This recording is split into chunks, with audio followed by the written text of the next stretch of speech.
But I don't know. It just makes sense. Travis is in charge of us. Which team is which team is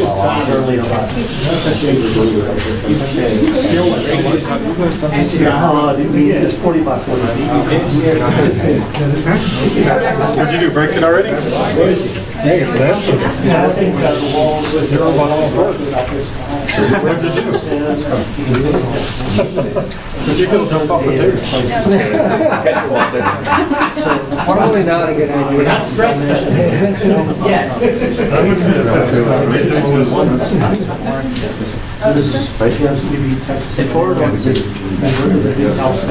Schools, stuff like that.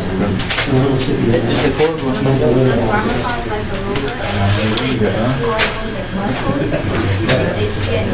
Brandon, can you send a copy of the agenda? So I have a copy of the agenda in my hand. I send it to you. A reminder this month. I printed it. Exploration. Okay, so how it's going to work at the beginning, there's a progress section, I think I did. You put a bunch of pictures on it? I put a bunch of pictures on it, so I'll talk about team progress, and then and then to talk about two separate, which one comes first? Drum comes first, so then it'll be YouTube, how drum, and then those kind of talk about talk to a little bit about challenges. There's YouTube video and then like crash and let you know and I'll have Brandon pull it up. So start bringing it back. Our presentation's only going to be 5 now. And then they go back. Video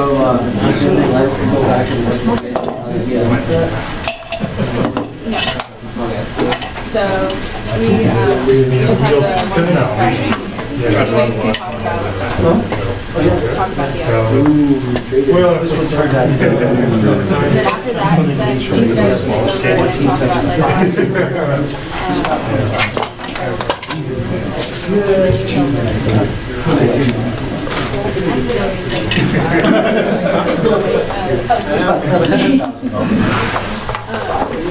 Very good. Good afternoon, everyone. Actually, I'm going to start the meeting and the presentations. We were supposed to start at 1 o'clock, so I'm going to cut the presentation times per team by 5 minutes.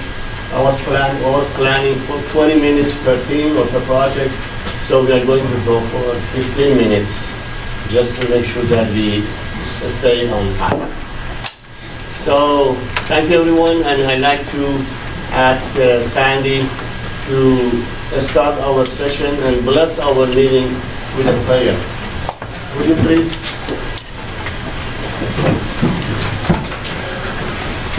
So for our guests and so forth, our tradition here is we start off all of our meetings with prayers.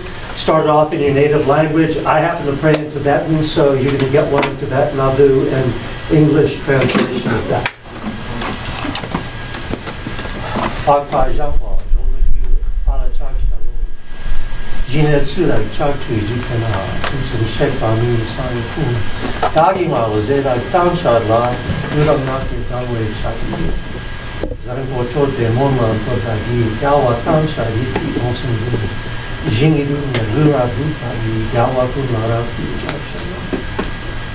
In all the worlds of the 10 directions, all the elders, the wisest of mankind, course throughout the tides of time.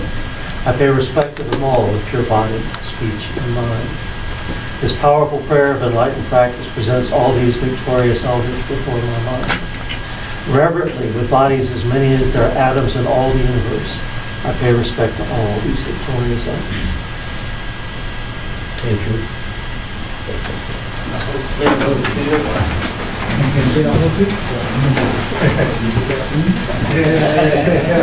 As you know,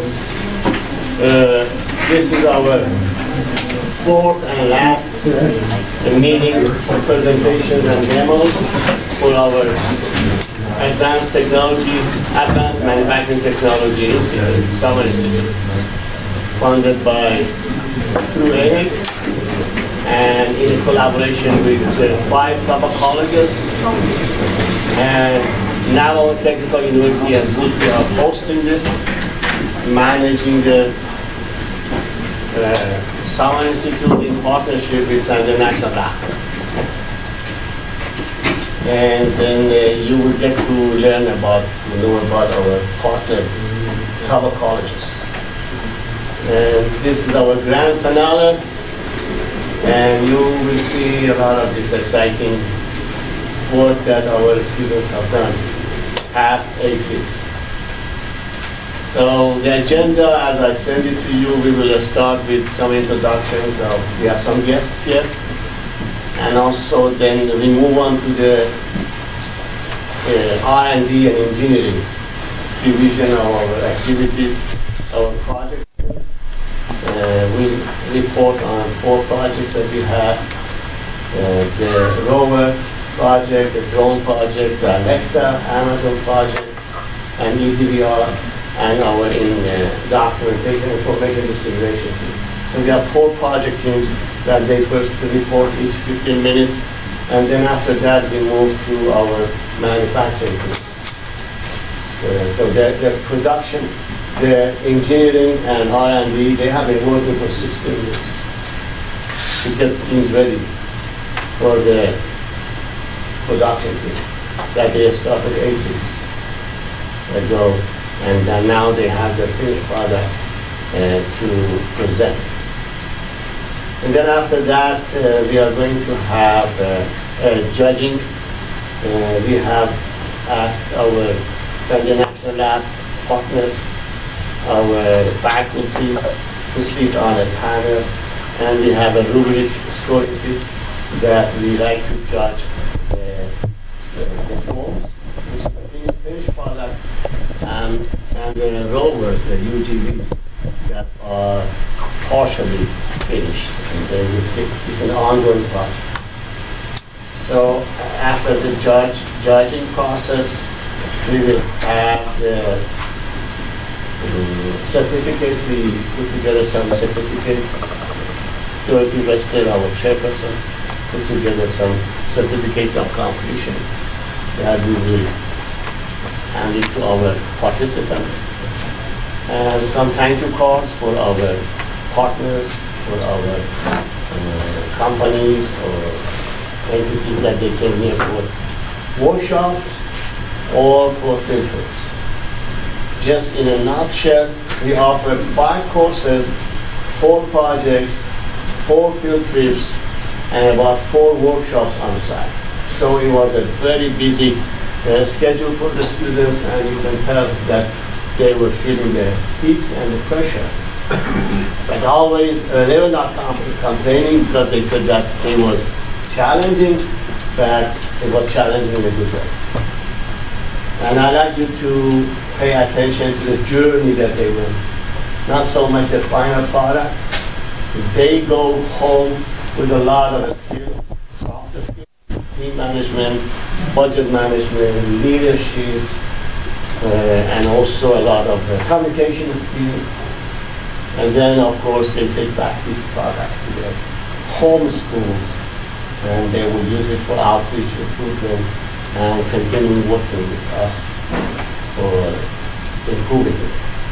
So it was a great 8 weeks of excitement here, working with these young people, and then put them on a autopilot, and they did a lot of creative things and problem solving. That we learned a lot. We are going to report on some of those lessons that we learned from these 8 weeks. So before I start reporting on our Summer Institute, I'd like to ask our guests to introduce themselves. We have guests from San Diego National Lab, our partners. We have guests from the Public School, BPSC, and the high school. We are really honored to have them here because they are one of our main partners in whatever we do. Just across the go by, and also we can work with them. And also, I have Rad Montoya here, our VP for academics, and then our students and mentors. So may I ask our Sandia, the partners, please introduce yourselves. Yeah, stand please. Yes, stand at city, stand in that.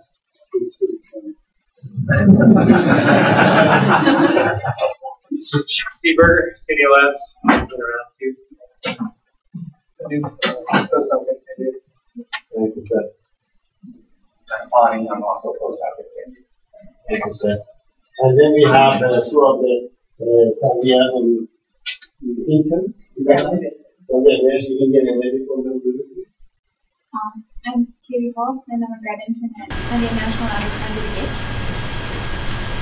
I'm Terry Allery, and I'm also a grad intern at Sandy. Thank you. Thank you. And then I'd like to ask our guest from BPS to introduce themselves. Good afternoon, everyone. My name is Larry Davis. I'm the principal of Bernalillo High School. Thank you for having us. Thank you, Larry. Good afternoon, everyone. My name is Keith Keller. I'm the interim superintendent for Bernalillo Public Schools, and I'm honored to be here, and I'm impressed with what I'm seeing here today. And this is something we're hoping we can continue to build on at our high school and continue that strong partnership that we have with SIPI. So again, thank you for having us, and I'm just impressed and excited to see what you guys have done with what we have here. Thank you. Hi, I'm Jenny Dorea. I'm the robotics teacher in Bernalillo High School, and I hope I can have some of those in my class.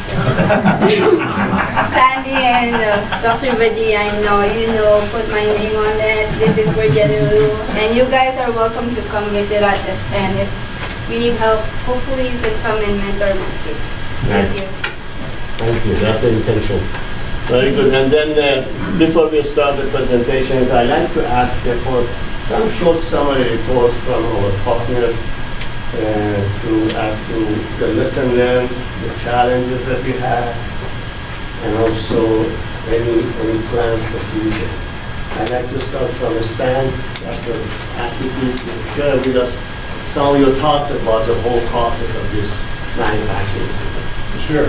I'm the Sandia lead for this whole program, which is funded by the NASA Minority Service Institute program, which is funding us to take a part in this whole program.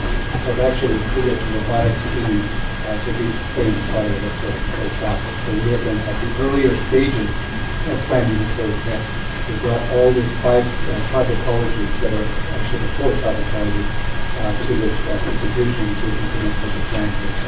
I'm really excited to hear that it's actually taking place here in Albuquerque. We need that discussion, or have that discussion, because it's co-located at Sandy National Laboratory. So there's a lot of robotics activity, advanced manufacturing activity, and also UNM is just right here. So it's a prime location to do that. And the whole process, I think, is well executed with the faculty, along with the classes, along with the R&D and infrastructure of all these doctors are well executed. Of course, this is the first time we go through this, there's a lot of lessons learned. Right. So, and then the second iteration, we tighten things up in the process and planning and all that. So we're all excited to be a part of it, and we'd like to continue to be a part of it. And my personal thing is just talking to the students on a one-on-one basis. It's been a pleasure for me. Thank you, Dr. Atcitty. I think it's also added a lot of value and prestige and knowledge to be part to work with Salish. And we really value your team that coming here and helping our students. The skills that they learn is easily scaled up to a level of Salish lab or any company. The softer skills that our students learn. I'd like to ask you, Scott, would you please share with us some of it? So I'm Scott Halliday. I'm from Navajo Tech. I run the fabrication lab there. I'm part of the grant, wrote a grant, and part of the 5 tribal colleges in the advanced manufacturing initiative to bring advanced manufacturing to some of the tribal colleges. So I was on the ground floor of getting this. I have 3 pages of lessons learned just with my class on how this should go in the future. And so there are a lot of things. I think overall it went well. I'd like to see probably one project that we delve deeper into and get more detailed work in one project, and really talk about the things related to advanced manufacturing, which is what the grant is for, but for a reason. And robotics is a great reason to have that advanced manufacturing stuff. So we're like what I hope all the tribal colleges do.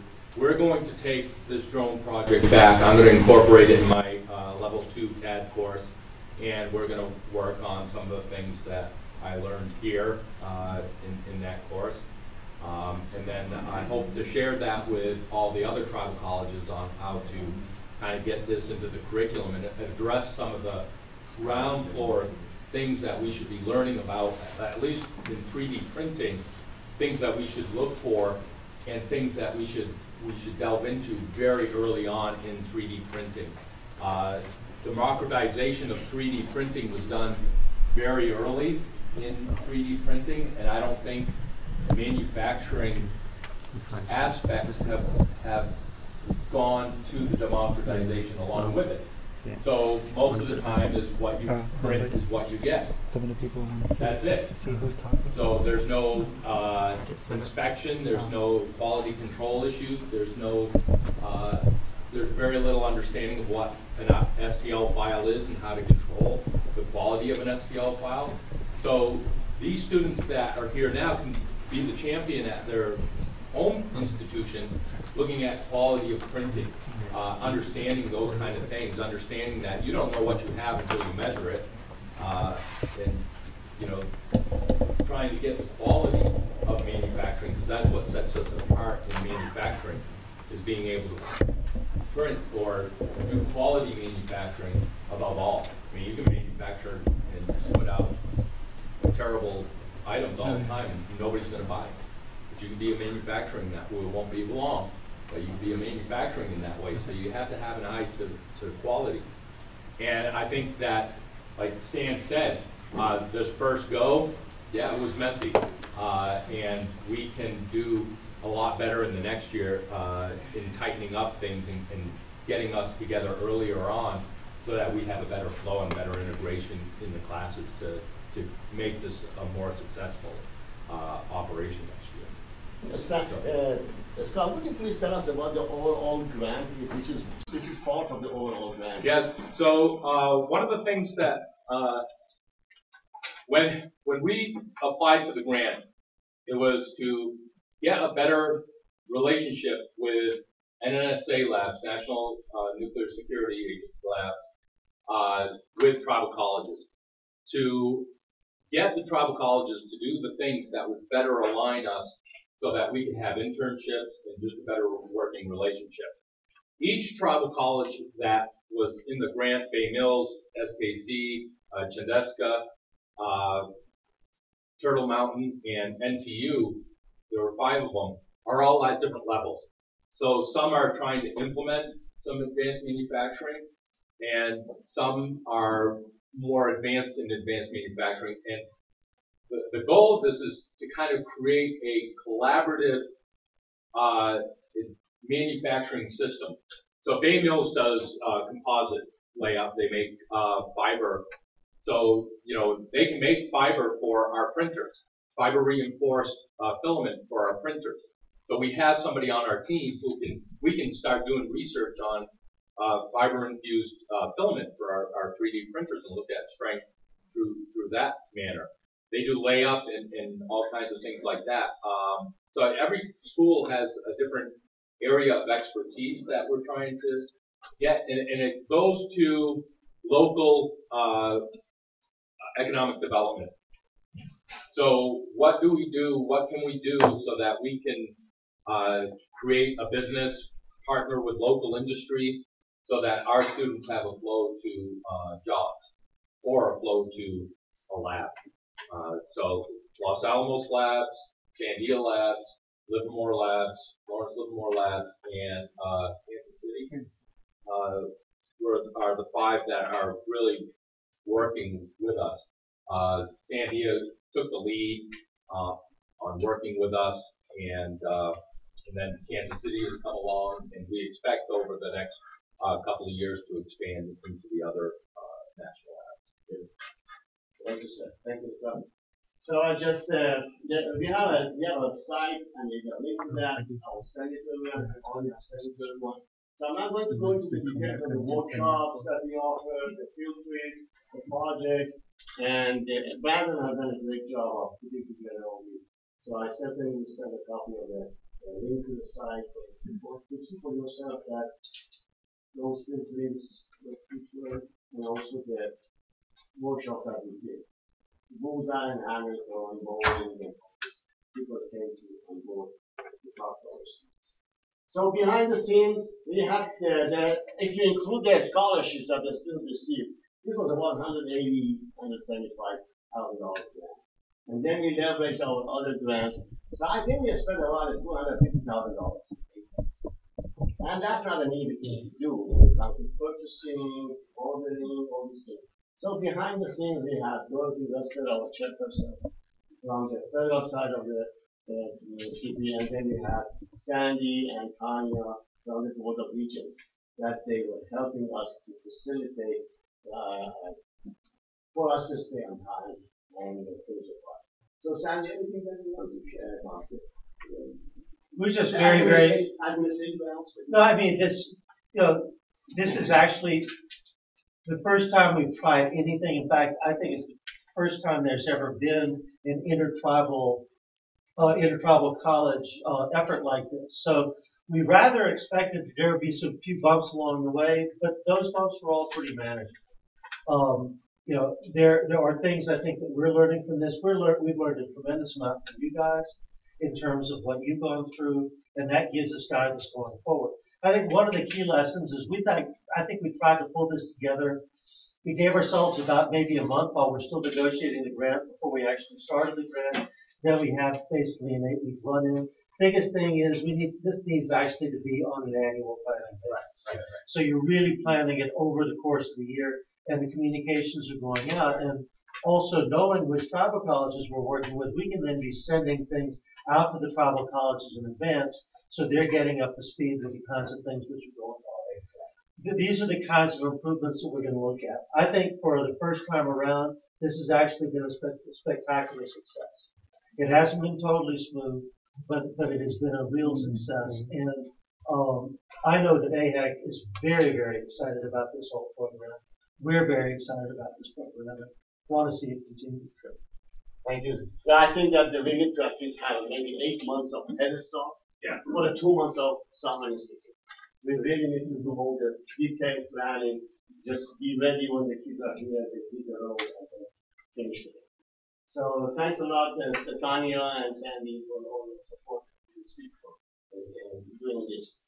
So for the interest of time, I just want to introduce the judges, and I wish I like them to have the score sheets ready. If you need it, if you don't have it, I can ask Victoria to print it. So basically, I like to ask our Sandia partners, Steve and your associates, and I like to ask our faculty, Dr. Agar and Jonathan, to be our judges also on the panel.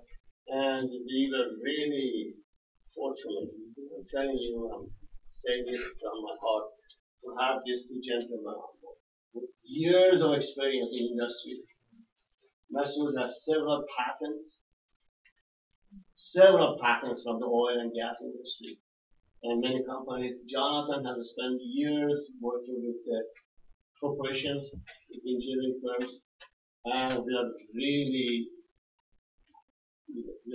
fortunate to have both of them on board. So I asked both Jonathan and Masood to sit on our panel, and then I like to ask our project leaders, Emily and Brandon, also to sit on the panel. So it's basically our Sandia friends and partners, and then I have Scott. Oh, sorry, Scott, I forgot. Of course, Scott is, I have all the company. He has a sheet there. So Scott is also another expert on the board with a lot of experience, wisdom, and guidance that we provide for us. So I like at the end, so throughout the presentation, I like you to just take notes and then start scoring our teams. So if there are no questions, any questions, specific questions, and we have refreshments here. Please help yourself. It's going to be a long session. Help yourself. And there are restrooms around the corner both ways. There are restrooms around the corner. And then feel at home. And then listen to the story of the journey that our students went through last 8 weeks. So I'm going to start with our project leader, so they will explain about the project. The idea was that we had an R&D, an engineering team, that they were actually doing the design from scratch, and then going through iterations, and they were providing the blueprints and the design to the teams. So this was the basic starting point, and then we asked the team to come up with their own creative way of solving problems. So both our engineering and manufacturing team, they were on a daily basis. They had problems, and they were problem solving, they were brainstorming, and they were coming with solutions. And the result was that the teams came with a lot of great ideas that now engineering team is considering. So you will see the differences in their designs and the challenges that they have. So for the first presentation, I'd like to ask our drone team and Brandon. Who else is working with you? It's just you, huh? Okay. So would you please, do you have a PowerPoint presentation for us? You don't have? Okay, can you talk about the project?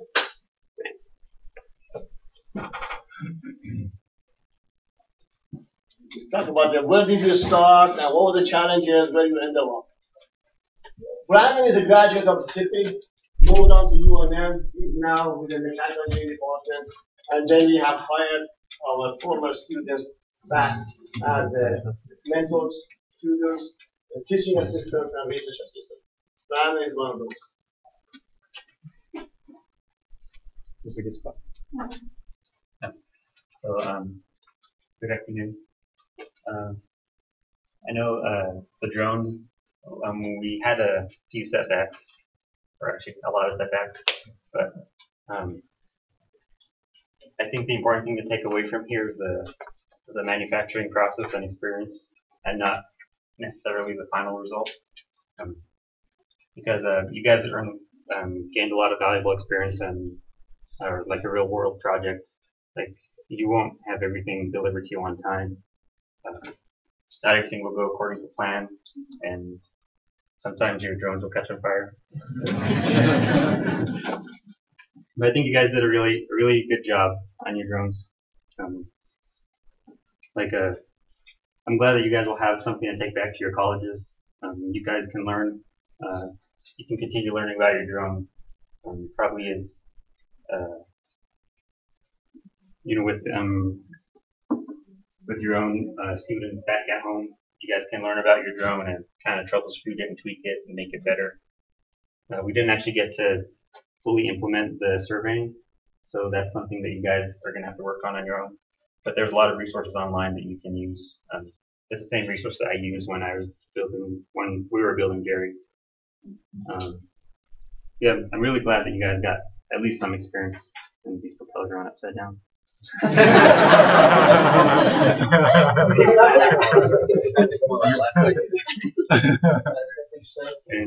And yeah, you guys learned how to build and repair it too. I know this one was in shambles just this morning, and now it looks like a drone again. So good job, guys. Thank you. Thank you. So Brandon was our design engineer for Go. That's cool. And then he was constantly working with this team, following the information, the guidance, the production, the manufacturing. And then they start from there. And then yesterday they had a testing and evaluation session. They flew all these drones and they record the data in order to have some numbers for the judges about their performance. So thanks a lot. And then now I'd like to ask Emily. Emily was heading our UGV or rover team. And I'd like to ask Emily, Andrew, is Andrew here? Andrew here? Yeah, ask your team. And Brad, please, Brad. And Kyle is not here. Yeah, Kyle's not here. Family members. Would you please Do you have a PowerPoint presentation? Yeah, I did make one. Nice, please. So they are our second engineering team. You have a PowerPoint? Yeah, ROV-S final presentation. Yeah, it's the one I gave you.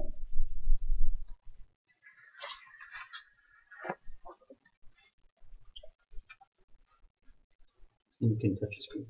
Okay. So we are the ROV-S team. ROV-S stands for Recruitment Outreach Vehicle, SIPI edition. Team members, basically, my name is Emery Sutherland. I have a BS in electrical engineering. I graduated from the University of New Mexico. I decided to come here at SIPI to get a little more training, and I spoke to Dr. V, hired me on from Summer Institute. Here's Kyle. I'm sorry, no, Brad. Yeah, she advocates yesterday. I found the dead not status. My distribution position. Hi, I'm Bradley, and I'm from Burncorn, Arizona. And my plans were Coyote Pass. I'm born for the Fletcher Wood, and I've been on this project. And I'll be moving to UNM pretty soon. I'm Andrew. I'm a first year pre-engineering student here. And that's about it. And then our last member is Tom Zach Billy. He's running around. Oh, there he is. Tom, please. My name is Tom Zach Billy. Here are my two plans. I identify myself as Kiwani and Nakajinet. So Kiwani is Towering House, and then Nakajinet is that's who I am for the Navajo. And I graduated from SIPI back in 2015. And I currently right now going to UNM for civil engineering for my bachelor's, and that's pretty much it. And thank you. Okay, so for the inspiration for the ROV-S is that we want to make an outreach vehicle so that we can interact with children when we're going out and we're trying to recruit people. So the inspiration was that we wanted to make one that's NASA-like. So one of the requirements for this is that it had to have 6 wheels. And it kind of has like this little thing up here for its camera. We wanted to basically make it look like it was kind of designed from NASA. And also that it would interact with the kids, like a child would be able to tell to move forward, it moved forward. You ask a question and it respond back. That was also another requirement. And so we go here to requirements. We also want to make this all 3D printable so that anybody could just download the STL files, take it to a 3D printer and print them. Another thing that we wanted to do, and then we had to figure out what exactly we're going to put into this. So a lot of the stuff that we picked for our ROV-S was kind of on the moment, but a few things that we did pick was we did plan ahead for that. Like the large button that you see under on top of these rovers. Yeah, that was kind of spur of the moment. That was just, we just found a large button and just bought it. And that was from what I was told from Jonathan, that was actually the cheapest emergency button that he could find.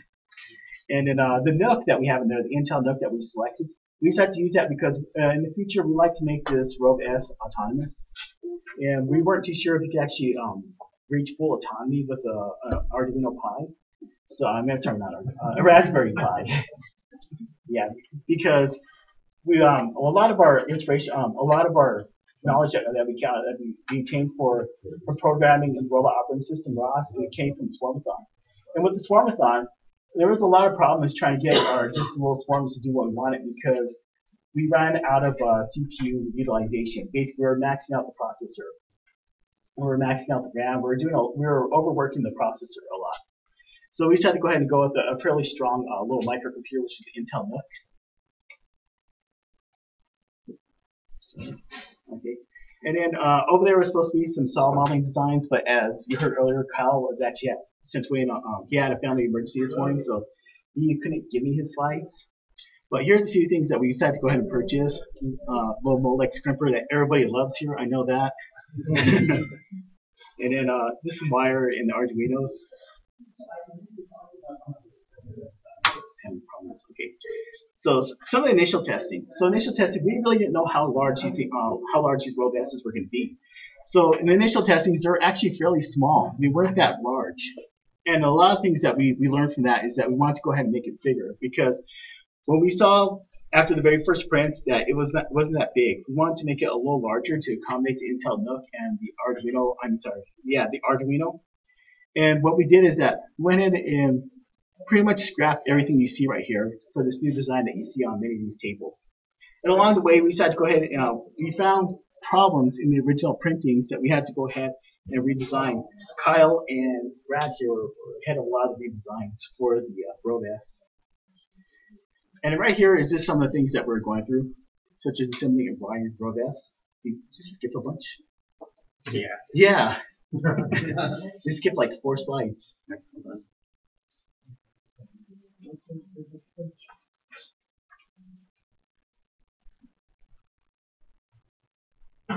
Is that Next one. Oh, I think I moved them. I'm sorry, I moved it. Yeah. Yeah, in the last minute I moved those 4 slides. Okay, so here's just a picture of us assembling and wiring up the ROV-S.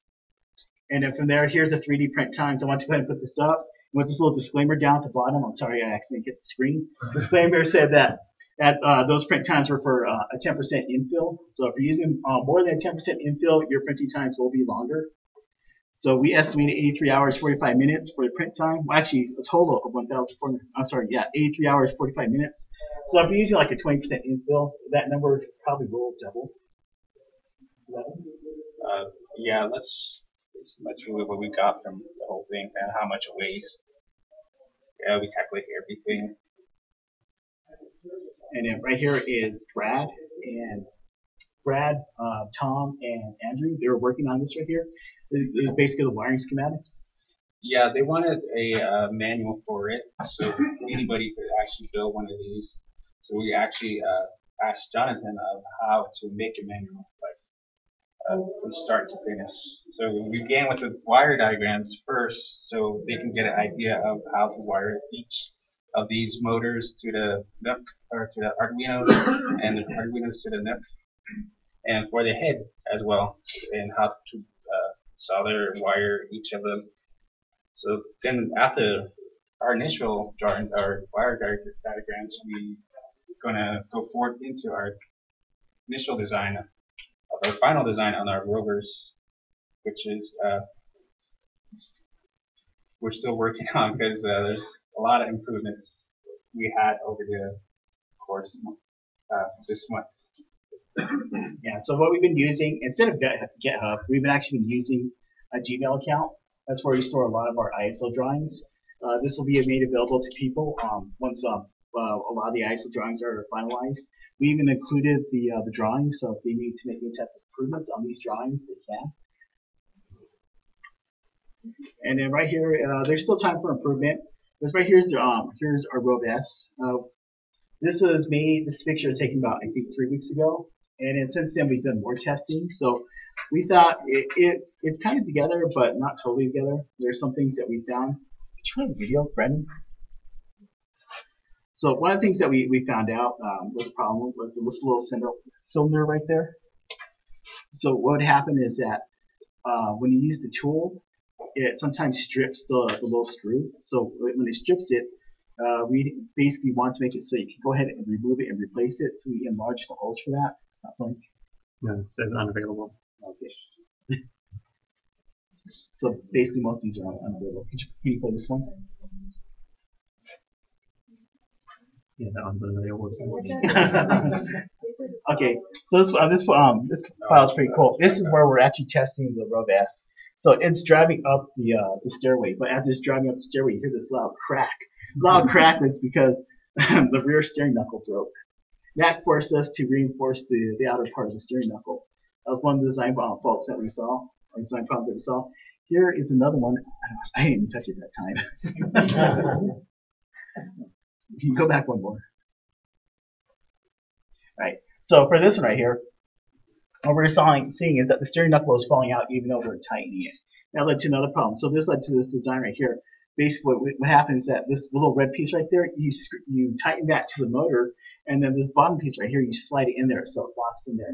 This makes it so that there's less stress on that one little bolt that you saw previously, and it makes the design a little easier to build too. And right here is just some redesign of some redesigns I picked. Right here is the original, over here is the original motor housing. We had to modify that when we got the motors because at the time the housing was made, we didn't have the motors, so they had to be redesigned once we got the motors in. That initial design was based off of blueprints that we found off the internet, but they weren't exactly correct once we tried putting it together. Another thing that we found is that once we purchased the tires and they came in, they're a little too close. We had to move the motor mount over a little bit. The motor housing over a little bit more, so you get that little gap in there. And then right here is all the designs of the steering knuckle, starting back from one of the beginning ones, going all the way to the current one right now. It's just a lot of iterations that we've been working on. And right here is one of Andrew. What he's doing is that he's publishing steering and speed controls to the wheels right there. And what happens is that you'll see the wheel turn, and then you'll see the wheel turn the other way, and you'll see the wheel speed up, and he'll try to steer in individual ones, but unfortunately the video's not working right now. And then right here is just a picture of them using Alexia. So you have Santiano right there, and he's just giving a command to the rover. He says, ROV-S move forward, and the rover starts trying to move forward. You actually kind of have it tethered down a little bit, so it doesn't really go anywhere. You just see it kind of just like moving around. And then from there, some of the things that we'd like to do in the future is like we like to improve the ROV-S. Right now, the turning, we have problems with turning. It's six wheel, and it has 6 independent motors on there, and each one of them have full power when they move forward.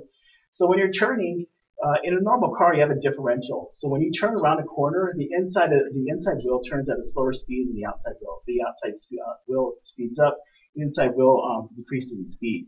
We don't have that currently programmed in our ROV-S, so as it turns, it's kind of trying to rip itself apart. It's still trying to go forward. So we need to make some type of program so that it'll accommodate for that when it's turning. And it's something that I was wondering how, what's the name of that company? The Tesla company, they have their 4-wheel powered. They have 4 individual motors for apparently for one of their vehicles or all of their vehicles. And I was wondering how they actually get around that problem. Another thing we like to do is like to add some type of autonomy to the ROV-S because there are no sensors on there, but we like to put some sensors on there. So you just turn it on and just let it go and let kids interact with it. And then after that, sourcing cheaper parts. What I mean by this is the crimpers. You all saw those little lovely crimpers. They're like $280 or $380. They're super expensive. So I've been looking around. I found some on Amazon for like about $30. So that will be in the final parts list pricing. And then after that, we like to increase the library, give more commands, because right now the commands are pretty limited because it is a prototype. And after that, just continue improving on the design parts. That's about it. Oh, I finished the head design. I'm sorry. So the head is there, but it's not fully functional at this moment. Yeah, then we're going to integrate a VR onto the top of it too. Recently got the specs of all of them. And that's it for our presentation. Thank you. Are there any questions for our party? Yeah. So each wheel moves independently on its own. Right now, they're all receiving a signal, a geometry twist signal from ROS going to the Arduino. So they're publishing right now this. Each wheel is getting individual published speed, but right now we haven't fine-tuned the speeds like for turning. So my thought on that was like if you were to teach calculus and you're just turn rotational of one tire, you could change the speed. Oh yeah. Yeah, I was talking to Johnson about that, but actually a while back in his forms office. And they were talking about PID controller. He explained to me very fast, like in about 30 minutes. I got it like about most of it. I understand a fairly decent amount of it, but I need to work with it more. But yeah, good idea. Very good. Thank you. Thank you. So there are people that know the hardware, there are people that know the software. Our team actually learn how to integrate. And those are the people that actually are on demand, people that say work software and hardware work together. The other thing, that has occurred to me, and I think when we were doing this during the introductions, we now have 5 teams, a SIPI team that each of the visiting schools, and you guys now all know each other. So this is an ongoing process as we learn how to do this. So one of the things which will be important is for the teams to continue to communicate with each other between the schools. What kind of problems are you having? How are you solving those problems? So that this becomes a group learning process in terms of that. So that somebody comes up with an idea, here's how I can use calculus to solve a problem. Here's how the equation might work, right? And these are the kinds of things that we can do that really sort of build and strengthen the bonds between the schools as well as the teams as we go forward. We are planning to make it open source, to put it on our website, and we'd love to share it with all the Navajo. And as Sandy mentioned, it's an ongoing process for improving. We pick the best one, the best design, and then we can actually copy it, manufacture it for our high school. Working with them. So this is by itself a revolution in outreach and recruitment. Rather than handing out brochures, we are sending these rovers into the classroom. The kids interact, and then they get involved. They get interested into the STEM area. So another aspect of this rovers are the computational linguistic capabilities. Not only they can converse and interact through language, but our team were able to interface Alexa or computationally linguistic talk to the rovers to natural language. And another aspect was, of course, integration of the native languages that they will go and talk about. Tom and Eric, would you please? So this is our third project, the project team that you're working, our R&D team.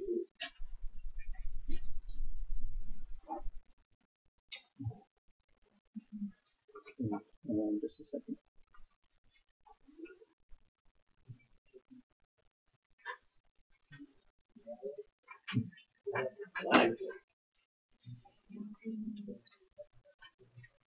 Okay, so basically what we're talking about here is trying to implement voice control on the ROV-S's.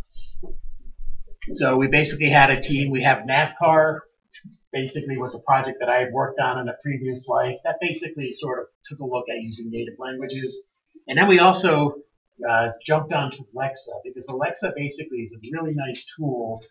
Unfortunately, we weren't able to get it to work in native languages, but at least it works in English.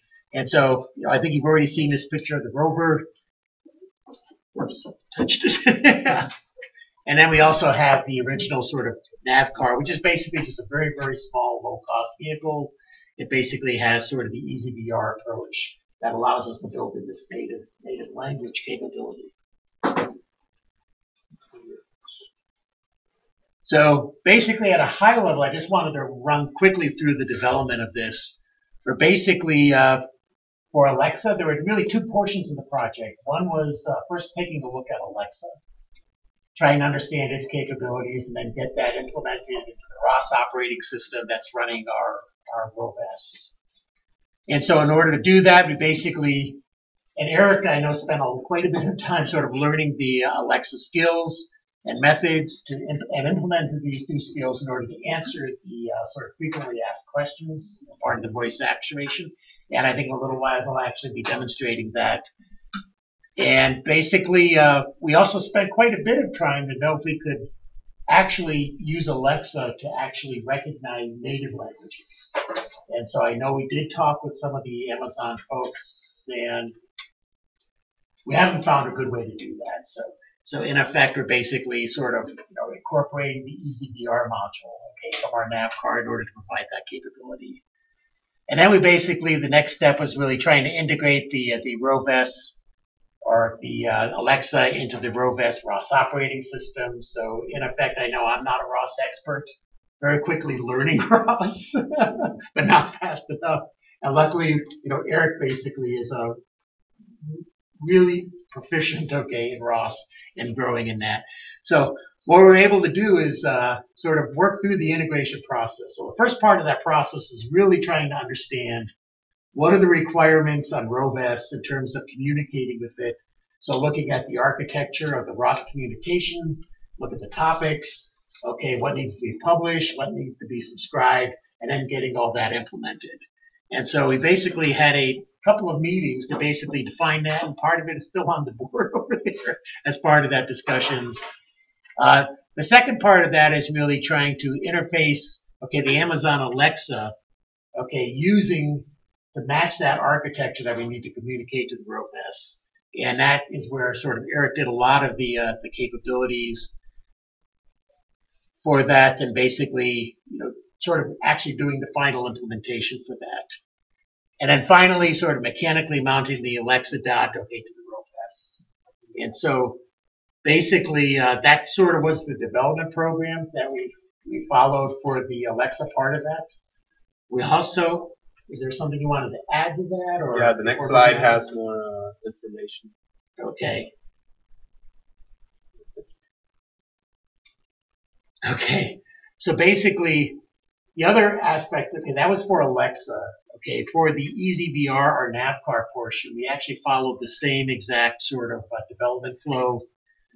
And basically, it didn't go as fast as we were hoping, okay, because in effect, there was a lot more sort of driver, C++ driver software required to actually get the EasyVR module, okay, to work on the various operating systems. And so this basically just sort of lists all of the things that we basically were able to do. Everything in green is completed, but we still have in sort of the brownish is stuff that's still ongoing. But yesterday, we were able to actually take the EasyVR project, or the actual module, get it to respond in English, as well as Dene, okay, which is one of the key requirements, as well as being able to validate that on TurtleSim. Basically, tell it to move forwards, we're actually able to get it on the TurtleSim portion of the ROS operating system to actually demonstrate that. And so what we're still looking to do now is actually implement this on the ROV-S. And so that's the next step. We did basically mechanically take the module and get all the wiring. Basically, you've got a microphone, an LED indicator, okay, USB cables to actually provide that interface, as well as things, which is actually very, very small. And actually, if you can just see at the bottom, that's actually a quarter. So it's actually very compact. And then this is sort of the capabilities that we were all agreed on, basically to give it sort of rudimentary motions. That's the English equivalent, and we also have the same thing programmed in Dene. So once we get it implemented on the ROV-S, okay, it'll be able to communicate in Dene and provide that interface that we're looking for. So I think the next step is we'll pass it over to Eric. Yeah. So as many of you know, Alexa is supposed to be an outreach robot, which will answer frequently asked questions to whatever college you want to program it to. Right now it has the SIPI frequently asked questions. And I've demoed this a couple of times in the past, but there's a couple of new places here, so we can demo it again today. So basically, it's like, Alexa, launch introduction. Alexa, launch introduction. Hello everyone, my name is ROV-S. I am an outreach robot for SIPI. You can ask me questions about Southwestern Indian Polytechnic Institute. Now, what can I help you with? Is SIPI accredited? Yes, SIPI is accredited by the Higher Learning Commission, North Central Association. Who designed you? I was designed and manufactured by Native American students for Native American STEM education programs. I am one of the 2017 Tribal College Advanced Manufacturing Technology Summer Institute projects. Stop. Goodbye. So we can see that you can actually program it to thousands of questions, so it can be more versatile on people actually communicating with it. And the thing about Alexa is that each time I say Alexa, it's gonna listen to me. The thing about Alexa is that it's very good at recognizing different accents. So I actually made the analysis of this, and actually Alexa has some metrics on the portal, which actually gives you who is using it, where they're using it, if they were successful or not. So on the outreach skill, which is the one you just saw, I measured it through weeks. This is week 1, 2, 3, 4, and 5. So we can see in week 1 there were 100 total.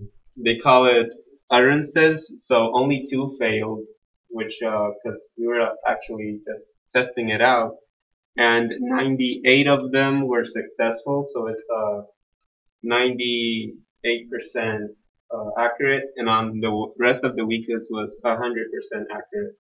So it's very good at understanding English. On the raw side, it was kind of 80. Here is like 40% accuracy because we were first week testing it out, but the rest of the weeks were like 86, 87% accuracy. Because when you try to actually use it to control the robot, since it has a lot of overhead because of ROS and all the servers it has to go through, I'll explain that later, but it actually, if you say forward and then don't say anything at all, it would actually fail. Like the skill will actually exit on its own. So that's why it has like 80-something% accuracy. I was working on that and actually found out that you can actually program the skill. So if you don't say anything to it, it would actually just exit without giving you a fail message. So that's why the Alexa skill console actually had the fail utterances. So here is testing the Alexa with Emery, and we actually got it to the wheels to move forward, backwards, turn left, and turn right. So more on interfacing, it was kind of a challenge because it's all server based, and when I first started it out, I talked to some people that would actually got this working on ROS, and they told me that I had to open the ports on the router. So setting a static IP address on the NUC and actually having the same IP address on the router so it could actually communicate.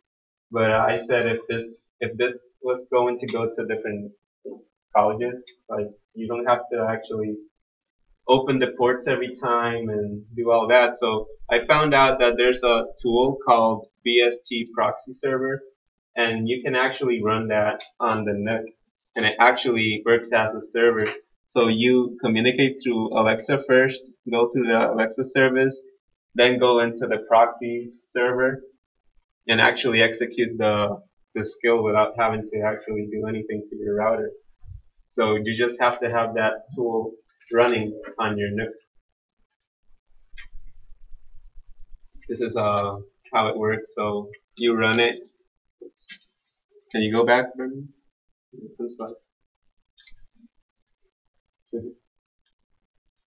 So one more.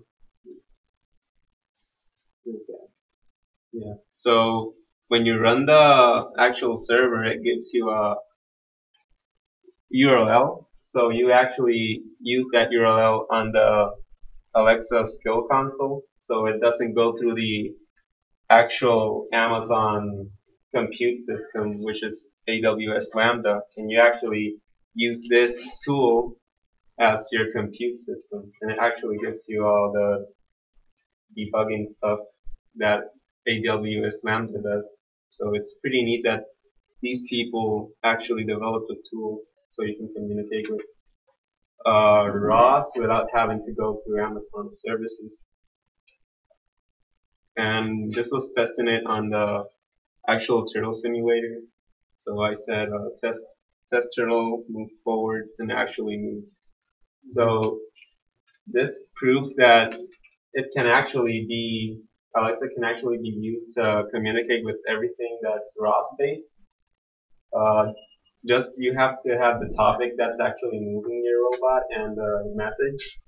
So we're using twist messages, but I actually tested it out on the Swarmathon rover, which is the NASA one, and I actually made it move too, just found out what topic made it move and what messages it used, and actually changed it on code.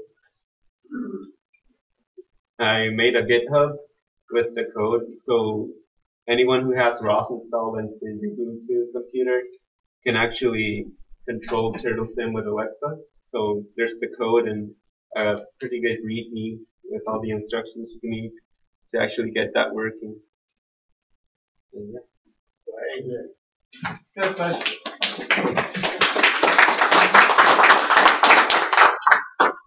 So Eric, does Alexa keep its native capabilities as well? So like you can ask it homework questions?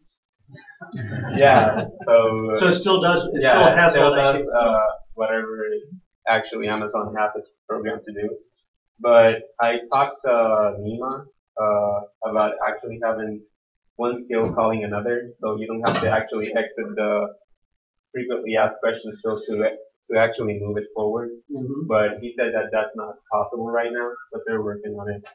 So you basically then you have to give it a set of beginning instructions. Here's the database, so forth that I want you to go. Yeah, exactly.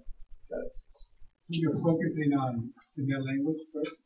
And English. So is the next improvement to give Alexa a Navajo accent? Yeah. that's a work in progress. That's why the ECVR. Yeah. Because the ECVR is like a separate, you can actually look at it as having Alexa and ECVR too, so it can actually have different native languages. Right. Like Alexa is really good, at understanding English, and then you can sort of tell it to respond with any sort of WAV file or any sort of audio file. But it can't recognize a native language like ECVR did. So we're still, there might be a way to do that, but if not, we'll just have to keep the two or figure out another way of getting the native language engaged in this.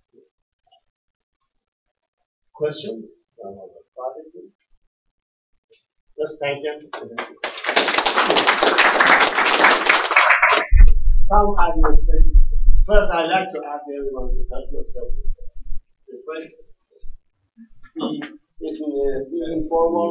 Just if you like to walk around, help yourself with the refreshments. And then we are going to listen to our teams. And something that I want to mention to the teams that are going to present, make sure that you share your final report or presentation with Brandon or with Sandy, because we need to compile all these presentations for final reports. Yeah, they've got my flash drive over there, so they're loading it up as. So please tell in all your documentations we are going to save it.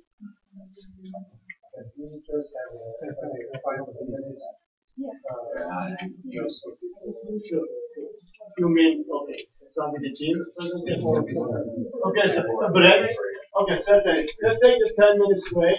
Move around, talk to each other, and have yourself refreshments, so we can be back maybe 20 minutes or so. I keep looking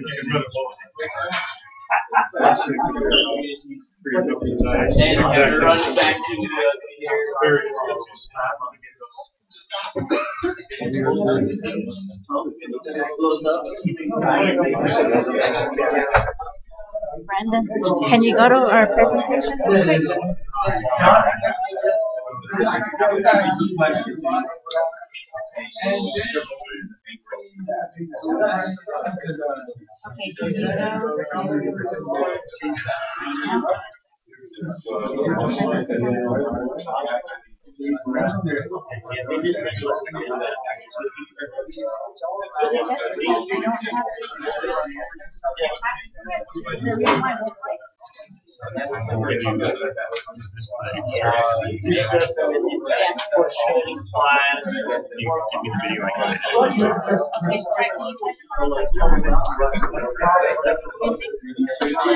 me get the video.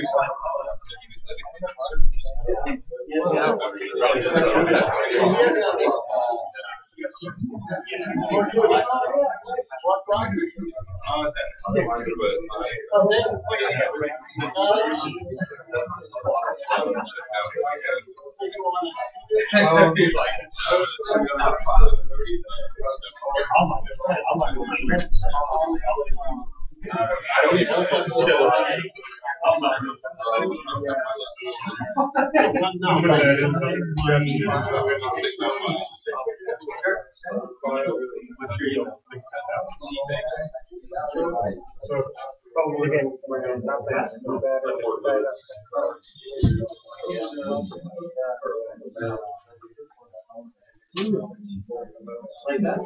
So what's T stand for?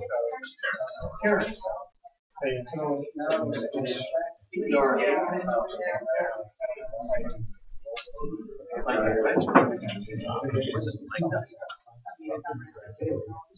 Nice. So nice up farther north is really what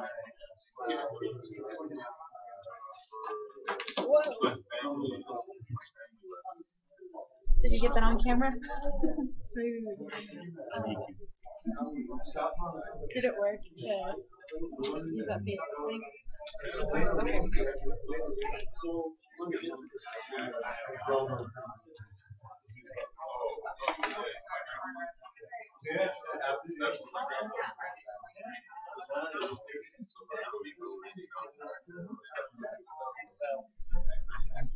Yeah, it talks about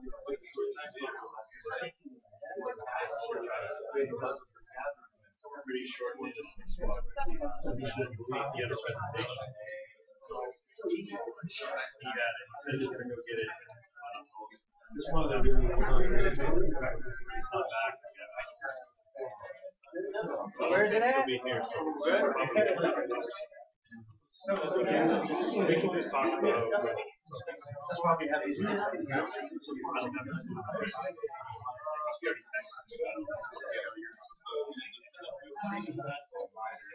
far as I'm aware,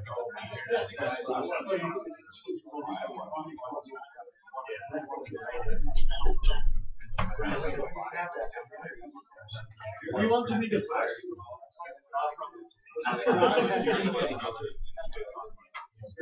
Yeah. So you basically make a variable.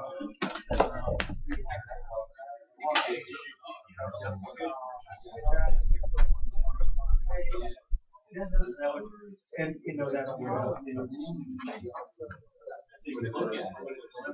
you can also edit all that aspects. It's kind of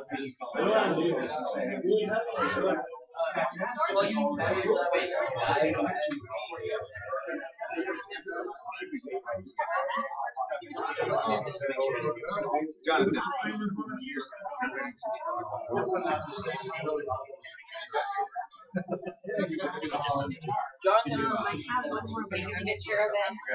Hey, Brandon, my PowerPoint is on here. Not my PowerPoint, our team's PowerPoint. Sorry. Oh, I need it. Who wants to be the first? Number one. You're doing it.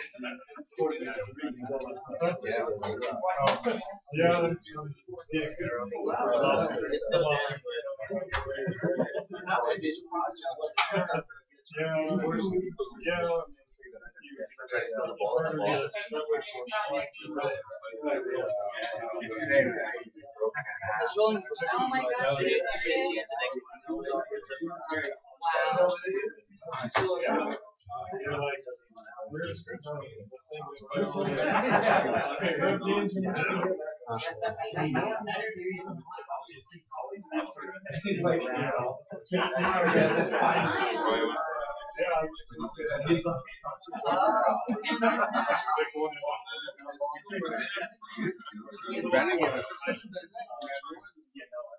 Brandon, whose propellers did you give us?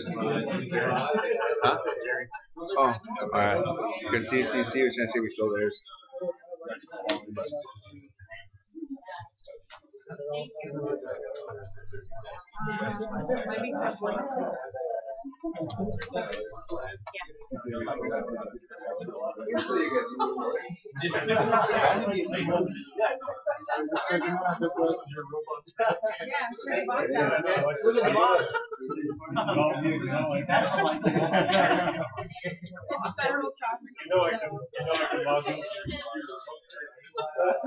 It was working a minute ago. Why is the phone disappearing?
Oh, no, like, at least a gun. You guys are over there? Yeah.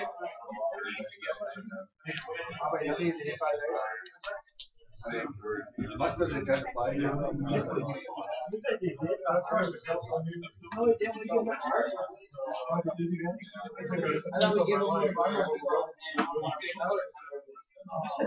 here.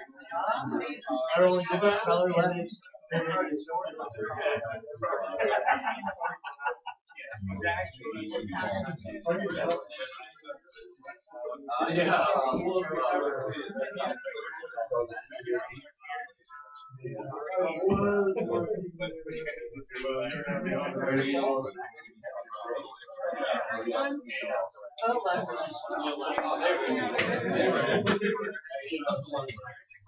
Sometimes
His head is all right. It's not too later. Okay, may I have your attention, please? Let's get back to our presentation.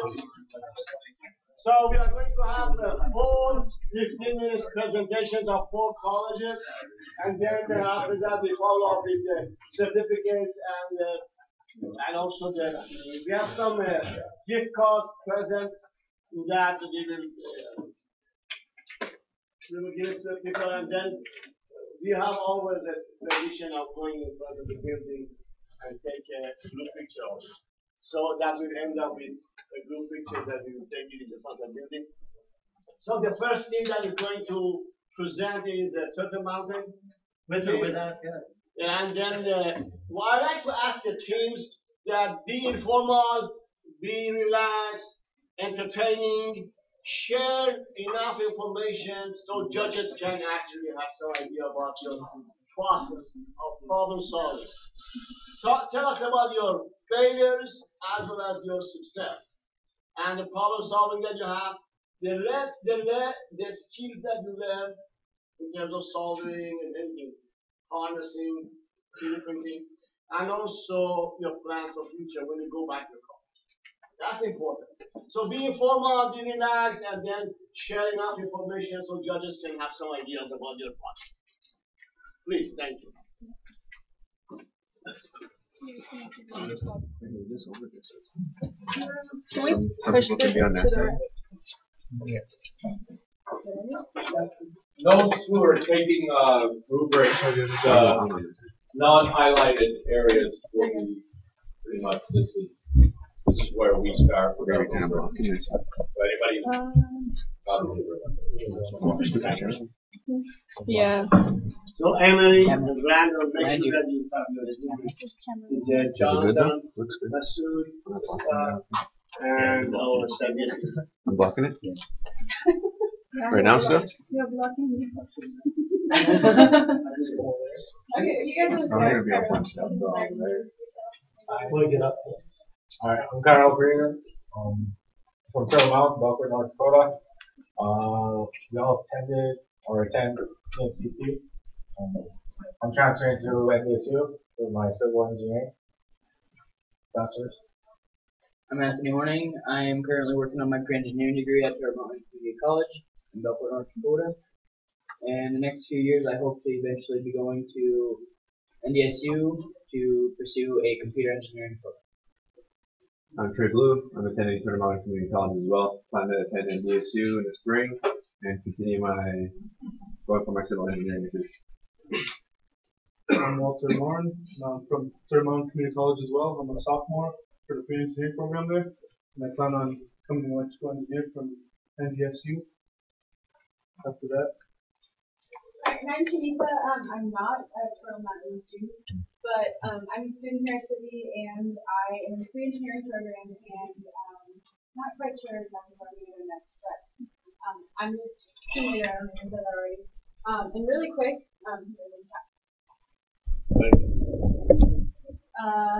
This is where our college is located. About 20 hours from here, a long ways. Different environment here as well.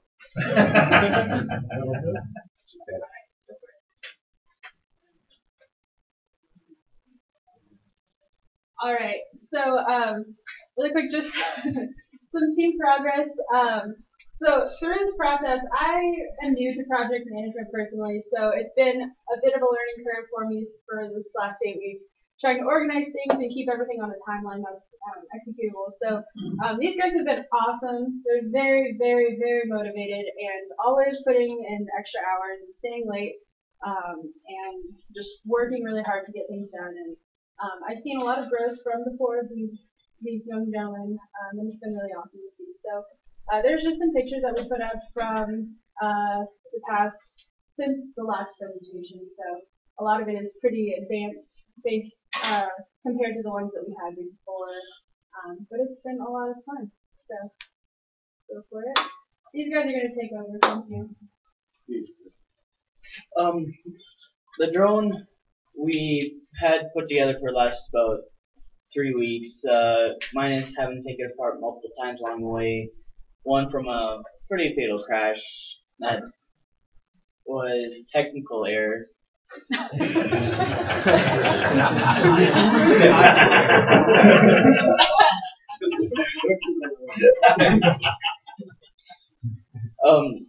You know, over the last couple of days, I've had to take this drone apart 3 to 4 times and put it all back together in the same day. So I feel like I know the complete guts to the drone itself. Same thing. I was taking it apart back and forth. Last night it was like 3 arms are missing, all the propellers are gone, cracked in half. We printed out all the plates and the arms, and now we'll tech helped us with a couple of spare parts and got it back, and it looks good. To judge criteria, they judge us on certain criteria: the weight, durability, battery life, landing gear, different designs on it.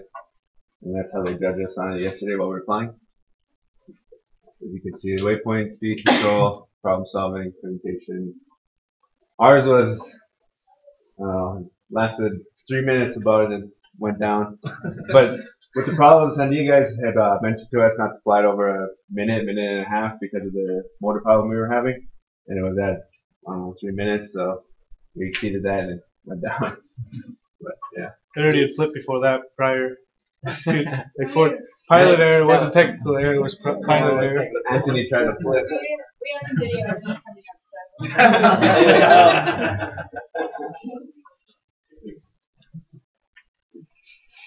ROV TMCC, that's our rover name. We're going to use that as an outreach tool for back home, travel colleges, and use it to bring it to the high schools around the area. And I don't know, I guess we're judged based on completeness, the mobility, and the redesign of different parts on it. And here's Jonathan assisting us yesterday with troubleshooting and getting the motor to go, wheels turn, move. And during the process, Jonathan, there was open wires and they touched. So it started out the Nook and the Arduino. This thing seems to blame And we just switched them. Switched with SIPIs. But we swapped them with original ROV-S hardware. And Emery also assisted with final stages of testing. He stayed later. We stayed an extra 3 hours last night, and Emery got too tired, so he called it quits. You got anything to add on it? This is a picture of you controlling it, so we were like the first ones to actually get it to move, so I was pretty proud of that. Because Che put in a lot of overtime the past 2 or 3 days, I think.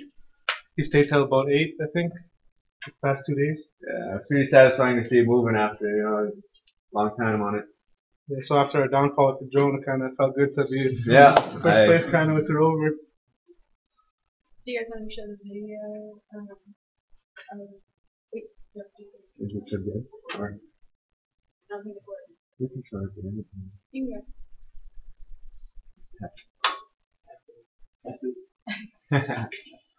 go. Here are some challenges. You know, we kind of looked at the challenges like stand on the basketball court when he's shooting the threes.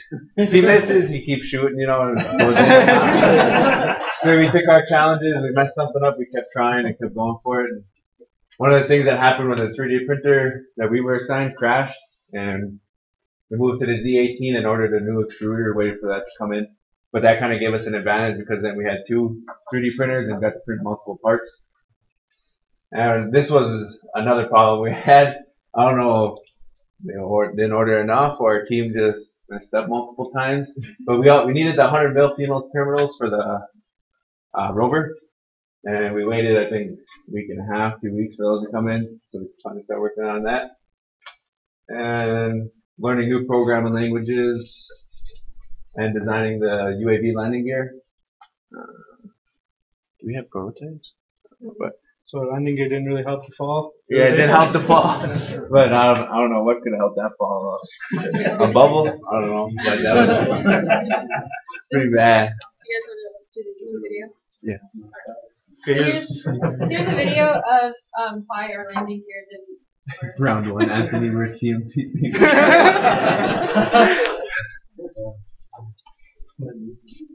I'd close their eyes. Maybe go viral.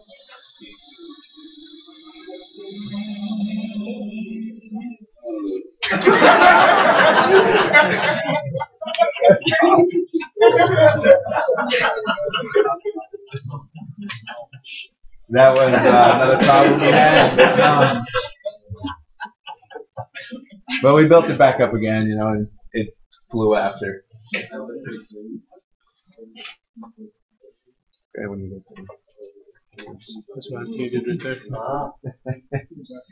Well, whenever the conclusion they came up with was electronic speed control, ESC burned up and caused UAV to crash.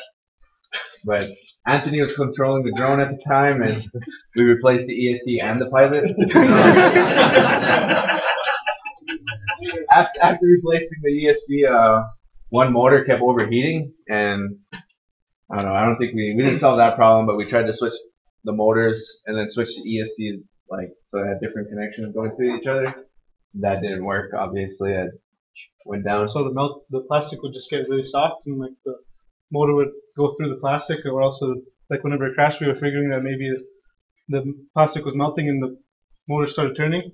Yeah, like whenever we picked it back up, there was like the motor was hanging this way, 2 screws were out, and then it was like I don't know going that way. So we figured it caused it to tumble again.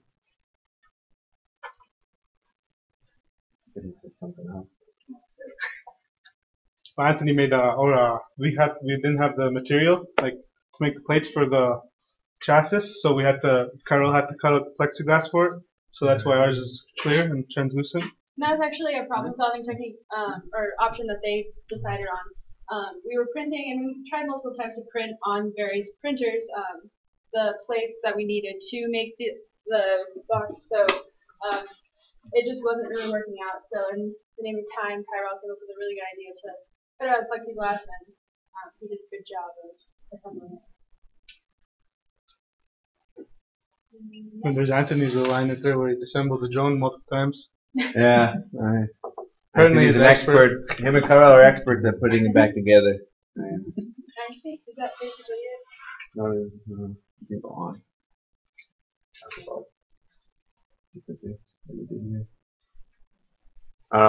One thing, us being here, you know, we made new friends, made new connections, met the people who put this on, the instructors, and that was fun. You know, I enjoyed it and learned a lot from everybody. And one of the main things we did here was play basketball. Monday, Tuesday, and Thursdays we played. I mean, it was competitive. Tom played with us. He sometimes on our team, sometimes against us, you know. So, and Stan actually came and played the last 2-3 times, I think. And that was fun playing with Stan. Not only did we play basketball, like me and Stan, we also had conversations about like my education career, you know, what I want to do, and him having connections that he can help me out, you know. And that's one thing I got out of it, you know. And Anthony had a couple experiences at the paintball. Yeah, a couple weekends ago, our dorms, they had funding to use up, so they funded us a trip to Hinkle Family Fun Center, and they have paintball there. So a group of us, 4 people, myself, Kyrell, Lance, and Chad, we all went, and they only bought us each, 200 paintballs. So I decided to go back and get more, and we spent the whole time over there shooting at each other. And we all walked away with a good amount of bruises on our bodies from the paintball. So that's fun. The worst shot that I probably had to take was when I decided to crossfire in front of someone and they accidentally shot me in the back. By a teammate, right? And to make it worse, right at the beginning we were probably about 5 to 10 feet apart from each other, and the balls fly at like 270 feet or somewhere up in there. Feet per second. Yeah, feet per second. So it's not fun getting shot that close. Another thing me and Kyrell did, we played in the mud volleyball tournament that the dorms had put on, and that was fun, a new experience. I never played volleyball in the mud like that, and it's one thing I kind of want to start up back home, try like an event, you know, start up there. But one bad thing is the pickers, and you couldn't go in there barefoot, so you had to wear shoes in there. And got a couple of pickers in the feet, and didn't feel too good. Played pool, a lot of pool in the dorms. Lance over there is a champ. Pretty good. We have fun, you know, just something to kill time around here. I think we have about a few minutes that I'd like to ask judges if they have questions. Can we demonstrate first? Can we demonstrate? You want to demo? Okay. Yeah. We have about 5 minutes for you. The idea of using a plexiglass, that was a great idea that they didn't have to print it. And it was also very creative. That's the direction that we are going to have the plexi for the boxes. Yeah.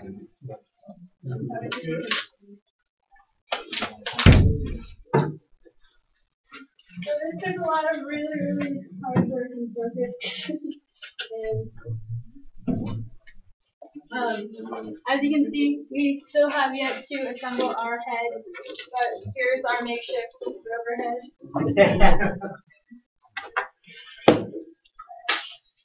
Can you see?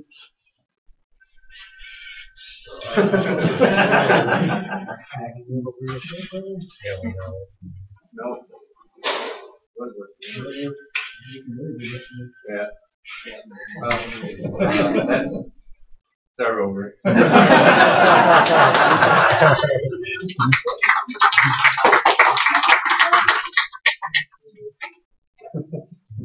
Thank you. Thank you. Yeah, the idea of having this plexiglass, right? That's something that we're going to continue. And our engineering team told us that we can extend the size of the box by 8 inches. So with the longer box, you can spread out the electronics, and it's a simple, and that's very more educational for guys to the parts inside the box. And that came from this team. They changed that. Are there questions from the team of our judges? If you have specific questions. I wanted to say good job, guys. When I left last night, you guys very late. You guys seriously working, and I really was very impressed. You should be proud of yourself. Honestly, beyond anything else, if you are, as I told earlier to Scott, if you just have that commitment when you go out there, you really become a very successful individual in your career. Good job. Thank you, Mr. Questions? Yes, please. Not so much a question, but first of all, bonus points for all dressing very professionally. You guys all that's an important part of doing presentations. Also, I worked with you guys a lot, and I was really impressed by your attitude. Like when the drone fell apart last week, none of you guys got down, you didn't blame each other, you just put it back together, had a good attitude, you stayed late. Me and Anoop stayed with you guys till 7:30, and then you stayed late this week too, so that's really good, and I really enjoyed working with you guys. You did a great job. So I think those skills will really benefit you in whatever path you take. More questions from judges? Not a question. Tell me the inspiration behind, I love the stalk with the little face on the top. So with the GPS, we wanted to separate it from our drone itself so there wasn't a lot of interference. And then Kyrell took creative liberties and gave him a hairdo. So. Nice. Very nice. But it's functional. Yeah, absolutely. Yeah. Cool. Very nice. It's something that I can really see. These guys, this team, next time if there is a job opening, DOE, San Diego National Lab, they have a lot of confidence. They know the culture of an engineering project. They know the culture of communication, documentation, presentation, and all this testing and evaluation and challenges. So that's something that you might not notice that now, but later on you see that it's not just this rover that you're taking back, you're taking a lot of these soft skills. A lot of these skills that you take it back with yourself. It gives you a lot of confidence for your next project. It can be in your school, it can be a San Diego National Lab or DOE or DOD. Doesn't matter. You have that confidence, you have that skill. And that's something that I really am impressed with. Thank you. Thanks a lot. I got one. Somebody's got to ask a real question. Right? I think you did a great job too. As far as both the drone and the rover, so what are they able to do right now? What needs to be still done or fixed? Are they fully functional? As we saw, it was like just maybe one wheel not turning. So assuming that is fixed, is the ROV-S done, or is there more you want to add? The same with the drone. So with the ROV-S, it does work. I don't know why the wheel wasn't working this time, but I mean, demo demons, we know all of that. Yeah. We want to. I guess these guys will probably implement Alexa and then see what they can do to program questions in. That's something we didn't have time for, just in terms of like the 8 weeks here. But these guys are already coming up with questions that are frequently asked at their university. Finish the head and the drone. Figure out why the motor keep heating up. Still one overheat. Yeah. Figure out a way we can either divert it flies, but or you can fly too. But right now, we're looking at a pretty much finished project. We just have a couple more things that we have to put back into it, and then it'll be completely finished again. We had to throw it together as quick as possible, so we left some of the smaller stuff out for the time being. Thank you. Thank you. Questions from audience or judge? Thank you. Thanks a lot. Thank you. Who wants to be next? Cankdeska. So the next presentation is from Cankdeska, and they go for 15 minutes, including a Q&A.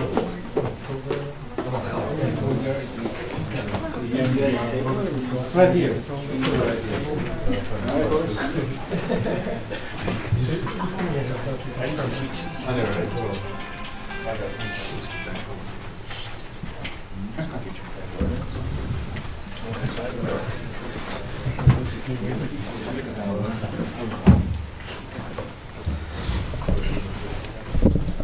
So you can't see me back home.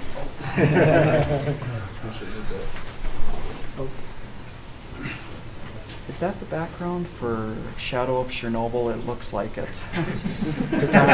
With a Chernobyl monster. It's like a hit PC game. Good afternoon. We're Team Cankdeska. I'm the team leader of the Team Cankdeska. And my name is Dr. Buddy, as I introduced myself earlier. And then I'll have these guys introduce themselves, who the new people that haven't met them yet. Right. Hello, my name is Lance Abraham. I'm from Spirit Lake, North Dakota. I'm half Spirit Lake Sioux and half Arikara out of 3 affiliated tribes, and I graduated from Cankdeska with my fine arts in May. Looking forward to a bachelor's in art history and art education. My name is Ethan Howard. I'm from Minnewacan. I'm currently attending Cankdeska College, and I'm hoping to graduate this fall with my associates in graphic design, and hopefully sometime down the future go into the animation and game creation business.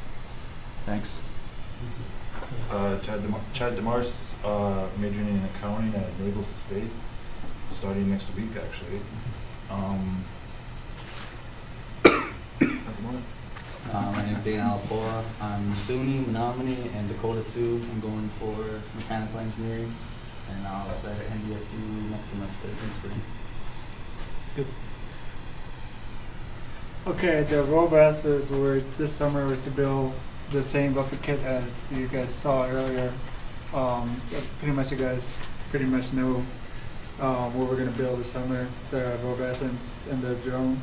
The ROV-S is an outreach rover to communicate with the public, to ask questions, and they'll give an answer back, any that pertains to college education or information that students need to ask.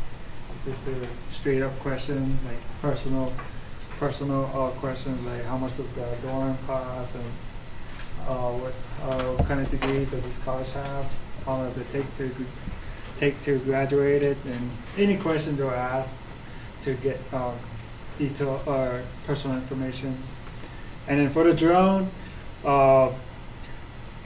we have to, this will take multiple pictures and record videos of surveying the landscape. That's the purpose of the UAV drone, for it can be surveyed throughout the native tribes' lands. So this summer, that's what these projects are all about.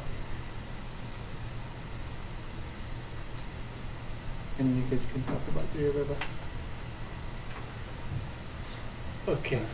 Our ROV-S is 80% complete. We spent a lot of nights, crimping, getting wires down, and re-crimping and using 100mm female crimpers, and using the only crimper in the whole building, taking turn after turn. We still need to do our head, test our wheels and stuff. We just got it all connected last night and everything. We didn't stay late as Turtle Mountain, but we still got pretty close to getting done. Been a long ways going, long ways coming. Beans, all the parts we were printing were being used by SIPI. Our printer too was being used by them, so we were battling against them with the printers. So they were printing parts for theirs, and we were printing parts for ours and whatnot. So it took a little bit longer to get ours all done. Okay. Anything you guys want to say? Yeah, same. We worked quite a bit on here, although there were some problems I encountered. For example, sometimes I trimmed the wires a bit too short, and then I'd have to redo it again, crimp it, connect it to the Molex connectors, and connect them to the board. I still need to gain more experience with the soldering process. I didn't have such a good experience with that when I first tried it. I ended up soldering the entire pin and board. In the process, that wasn't very good. I just had to hand that to the others to have them do it. And there was one other problem I encountered too that I fixed. When Dane and I were trying to cut a hole into the battery holder. Yeah, the battery holder, I accidentally cut a good line through it. And so I went ahead, I asked around. Finally, I located some super glue upstairs, and believe it or not, we've actually been out of super glue for a couple of days. The whole class has been out of it. I found it, and I was actually in charge of it for a few days. But yeah. And when Ethan goes on a mission, he's on a mission. Yeah. You don't stop till he gets done with his objective. Anyway, Dane and I glued the piece together, and we got the battery and the cables put in. I also screwed in and tightened all the wheels, including its support brackets, and I tightened all the screws and bolts. So, yeah. It was really hard. I soldered before, but never so small. And I got real good at it, so I was on master level yesterday. But then after we did the now I'm on legendary level solder. So if there's any soldering jobs, I'm applying. Good. Okay, so yeah, my team members, they have like their own skills, and then they took a challenge of the skills, and I'm very proud of them. They put the wires together, make sure everything is connected. And each individual had a specific skill. I'm proud they built it. And then I was in charge of the printing and make sure everything is going according as a plan, the timeline. And then I know like printing took a long time. It kind of set us back, but yeah, at least we got it this far. And all we need is just a head and Alexa to communicate it, right? To program with it, and our wheels is right now it's sturdy. It's pretty good. I like the way it is. I like the colors. It's like the Captain America colors. So, and it's actually our school colors. Yeah. The rubber is actually made out of our school colors. So I was trying to keep the same as the UAV colors as Cankdeska, school colors. That's what, hopefully when they bring that back, then the Cankdeska will really like it. The same colors of the symbol. That's what it's all about. Their spirit over there. Now to the next stage is Cankdeska drone. And this is a very, very accomplished drone that we put together. Okay. Yeah. Our name is Cankdeska Drone. We got it just on the spot. We're still thinking of it as an official Dakota name. We don't know the words in our language. So I thought it was Jerry. No, Jerry's, SIPI's. Okay. Yeah, it has the camera and everything. We tested it out yesterday. We wanted to keep our clearance to the ground low, so we have lower center of gravity, make it easier to fly in the air and whatnot. And we have other arms made on SolidWorks and whatnot. We just got to print them out. So when we get home, we could actually change out our arms and see how they work with the newer models and whatnot. We have a couple of arms. There's even one with a Batman logo in it. But it was just for fun.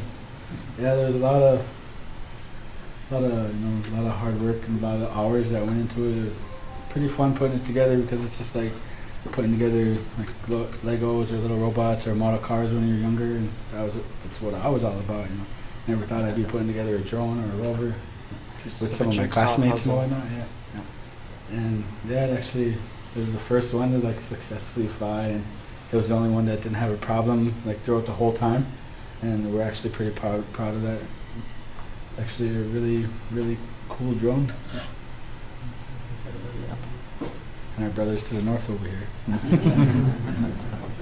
We all got different landing gears. I went with this concept because I figured they come down pretty fast and hard, and with those 4 arms, they kind of squish, and when it bounces, it doesn't come down hard. And with the velocity coming down, it has a nice landing, pretty soft. Like, we were worried about the battery hitting the ground, but the clearance is decent. We tried it like numerous times and hit the ground hard, and it still didn't bounce off the ground or nothing. So no fires, no accidents. It's kind of boring and everything goes as planned, but it's still successful. I'm proud of it. Really not much trial and error. Yeah.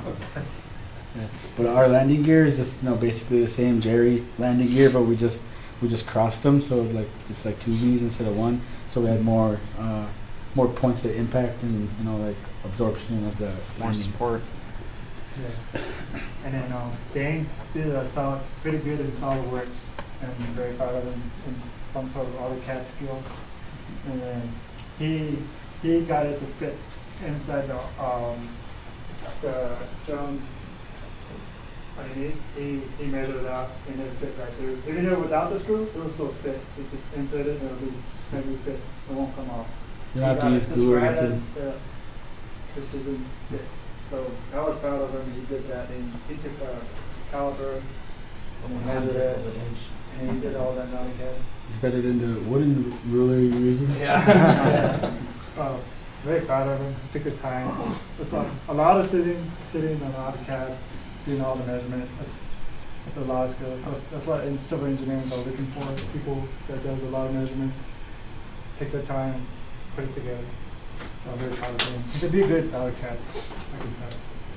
Yeah, they had a drone Olympics yesterday.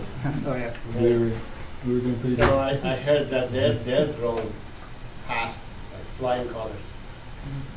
Very impressive. So yeah, I would have been there if I wasn't so busy with my last project yesterday. Yesterday we flew the drone remotely controlled, was Brandon that controlled it, and then just make sure everything goes according to plan. When it flies, it can be when it impacts to the ground. Make sure like we have to stay like at least a couple feet away, because yesterday what happened was the first one that took off wasn't really good.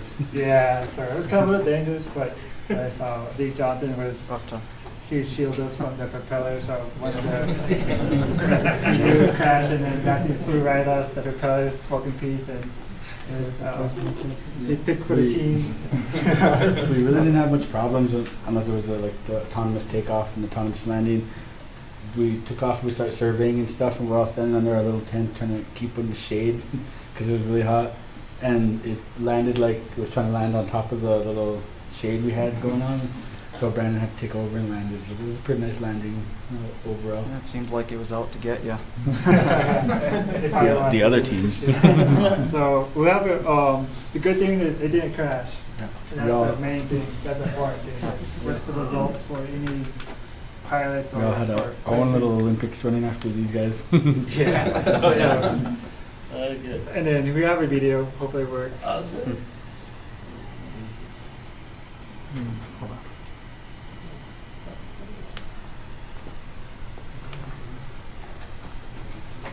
It's going this way. Just tell me which direction.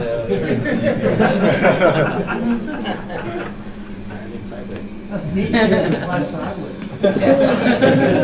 It's Cankdeska. Hey now. Don't we get excited? It was way over there too. It went all the way down. Right now it's an autonomous control. It's autonomous skeet shooting. So it was working really good. Flies home.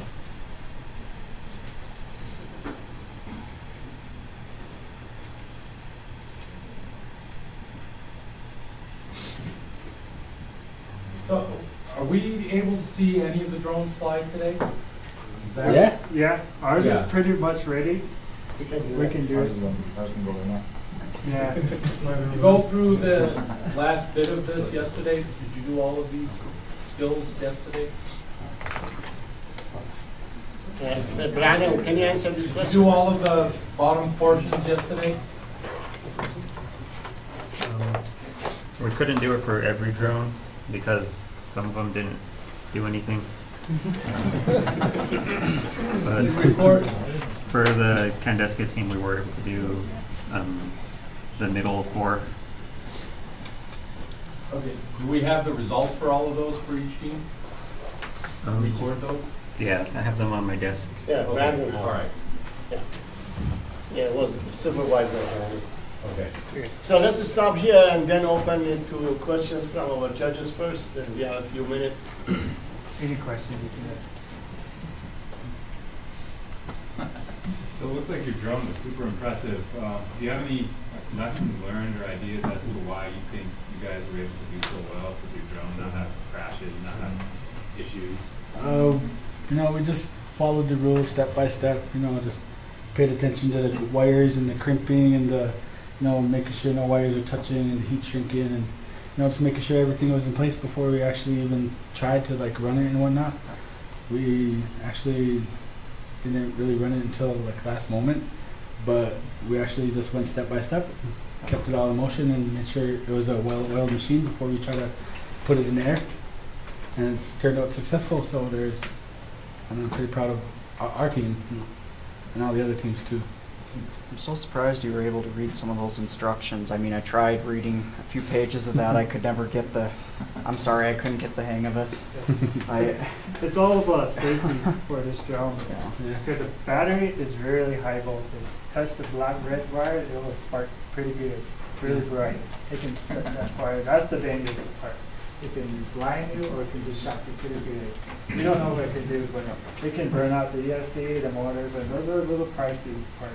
We don't want to fail our parts because they're pricey and it'll take forever to get here too. But it works though, but hey, with this, we finished the drone and then mission accomplished.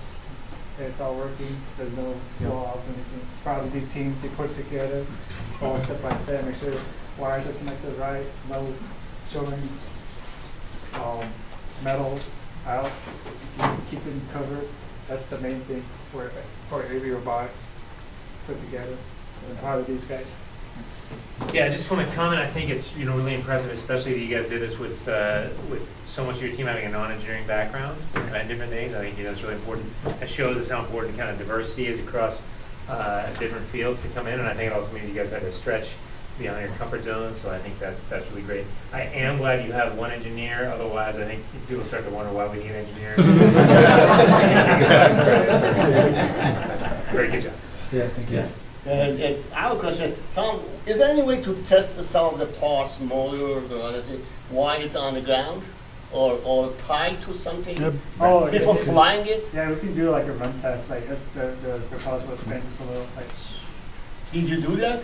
Individually testing the motors? Yeah, make sure like voltage going through it and put the voltmeter and then make sure if push we have a controller to push it out to the level and make sure it spins.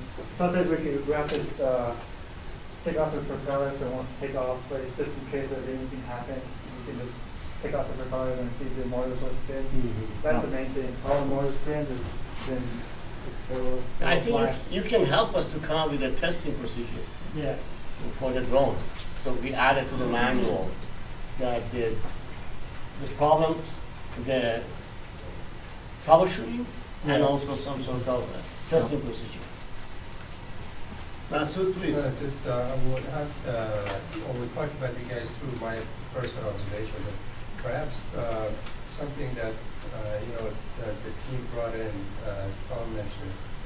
One of the things that we did safety issues and training manufacturing, but perhaps we need to consider some further electrical safety because we did cover the safety in the manufacturing process, but not so much on the safety on mechanism, electronic process, safety of batteries, overheating, what we need to watch, and for perhaps in the future. But I'd like to make a comment that early part when you guys introduced yourself, honestly, I got concerned. I said, "Oh, we have students, not engineers, they come into the program." I didn't say a word. I kept watching you guys, and I really commend you guys because I remember watching you guys doing the soldering, And I exactly remember that moment. Everyone sort of like they push it on you. You do it, because you're doing a great job. And I was watching it. That's really good for, teamwork. And another comments that I have is staying late and working and coming, and even sometimes I've seen you working during the lunch. And the last one I wanted to give Ethan a great point. The guy that gave Ethan was me. I give him a crazy group. And I think he brought it up. And it was amazing when he came to my office, he was late. And I was amazed that he showed me the parts that he could have gone reprinted again. But he insisted, no, we can do the crazy glue and we don't have to reprint it. I really want to give him a great point, because the key issue is not so much engineering. The issue is problem solving, and you guys you have it in your team. Even though not engineers, but your attitude was a problem solving. Good job. Do you think you were able to convert them? I honestly believe that. I'm sure they will, in the back of their mind, they might consider, because I see their attitude was dedicated doing work on SolidWorks and AutoCAD and problem solving. I think you guys have it. Maybe we'll see some drone artwork or some movable mechatronic artwork. Yeah, anyway, Tom, Brandon, and I tested the propellers. Since he brought up safety issues, they worked fine, and I don't think we really had any health or safety issues except that, and, well, the soldering, of course, which I had to give to Dane and Lance because basically I gave it to anyone who wanted to do it. It was not a good experience. I did get some hang of it, but I had to have Tom help me with it. Go ahead. And Tom and I designed the head of the. Nice. Yeah. It has a headband, like. So when you see he wears headband all the time. So I do nothing with my hair yet. So. Scott, please. So, what's the material of your landing gear? Is that still the hard PLA? It's a TPU. The rubberized plastic? Yeah. What does TPU stand for? And it's often overlooked in engineering is function, but there is successful products definitely have art within those products. Not just function. Sometimes what sells the product is the artistic look of the product that you're using. Yep. It's got to look good. Not just work good, it's got to look good. Feel good, it's got to look good. You got to balance the looks too. Right now, I just can't wait to see the videos when you guys take it back. See the business here. On the video, bring the image back of the area, the mountains where they live at. I just wanted to have them fly and bring the view back to SIPI. We don't have mountains. We just have flat land. So it flies autonomously? Yeah. You just give it waypoints? Or how do you tell where to go? Just waypoints. Set coordinates on as a software that's built on the computer that Brandon has, and it sets the coordinates of this location of SIPI, longitude and altitude, and just set it. And the main thing when you set coordinates, try not to make sure you set where it's high enough to stay above trees and any obstacles in this way, or if it's don't, you just fly, hit the pole, or just to make sure you know your height of each of the buildings and trees. Yeah, that's a lot of robotics training too. Is point-to-point robotics movement of like a robotics arm. You gotta look out. If you move around objects and put your waypoint here. Or in robotics, you put your point there, it's going to crash through whatever you do. So you got to think the same way when doing your waypoints. Your workspace. Yeah. Masood, I'm glad you brought up the safety. I think these are the things that we need to start working on after this summer institute. Testing procedure, safety procedures. I assume, for example, when they're testing the propeller, they need to have goggles, right? Definitely, the way they were then doing, I was watching them.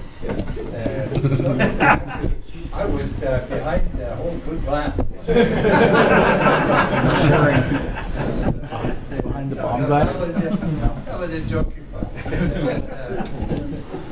I was very impressed. Actually, in many cases, if I'm not mistaken, I watched at least two, possibly three, I think, if I'm not mistaken, on the very first one they did. The team, they stay away from the drones. They actually took it to the grass area just for the safe, at least for landing and standing in soft one. And typically, they gave it to the pilot was Brandon. And later on was, as they did more and more learning, they start being in charge of that. They have their own plane. Yeah. Very good. Thanks a lot. Let's just thank the people. So we have two more teams. Who wants to be the next? NTU or SKC? I think NTU is NTU, please. They were eager. Yeah. So let's just limit ourselves to 15 minutes and 10 minutes presentation, 5 minutes question and answer. So you have till 3:45 to finish. Yep.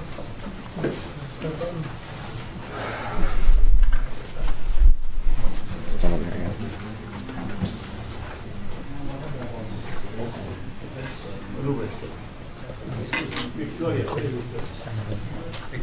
Victoria should be in the class, that class.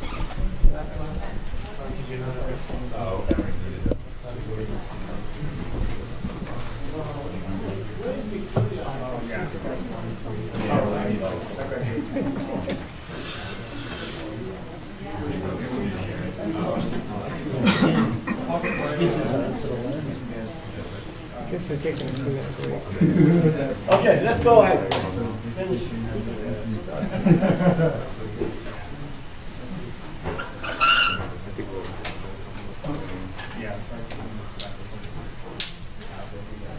Good afternoon, we're Navajo Technical University. I am the team leader, I'm Adrian Teneker, and I am in the Industrial Engineering program. I'm Joshua Toddy, I'm also in the Industrial Engineering program, and I'm also minoring in mathematics. I'm Chris Davis, electrical engineering. I'll be graduating in about a year with my bachelor's degree. Hopefully I get a job in engineering. I am Roy After Allen. I'm in the electrical engineering program in NTU and should be graduating. Okay, so our projects was the UAV drone and the ROV-NTU.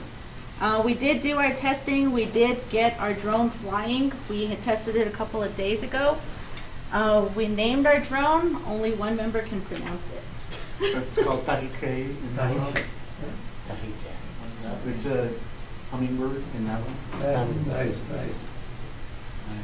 We did get our flight test that determined that our drone was fully functional. Our ROV-NTU, we still need a little more maintenance on it. We still need some parts printed before it's fully completed. And then we did do testing this afternoon for the steering. Yes, the steering is recalibrating. So I'm just going to kind of skip this real quick, but basically reverse engineering, we get our files as STL, and if we want to modify them or change them or anything, we have to reverse engineer. Basically, import in SolidWorks, retrace it, that way we have all our dimensions, and from there we can reprint and change everything we want with the parts. So as Adrian said, we had our drone up and flying, and we used the STL files that were provided by SIPI. We flew it and it was fine, but then we thought like, well, let's try something different. Let's try to change something a little bit. So I kind of went ahead and said, I'm going to do an arm redesign. So I made it about 30% lighter. I put more tracks in.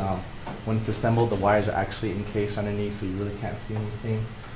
And I actually shaved off about 1/8 of an inch from the bottom, just because on the SIPI drone there's actually a fairly large 1/4 inch gap of just space. So I brought it down to squeeze it a little bit together. And then on the arm, I actually flipped this so the motor actually sits kind of embedded inside the arm. And then we put holes underneath the U-channel so all the wires are hidden. And then our landing gear, everyone's landing gear is different. So we did a helicopter skid. Roy said, let's do helicopter skids. So we modeled this in SolidWorks, and this is the complete product. And this is kind of what it looks like in SolidWorks from the top angle. Oh. All the videos. Yeah. Here's a video.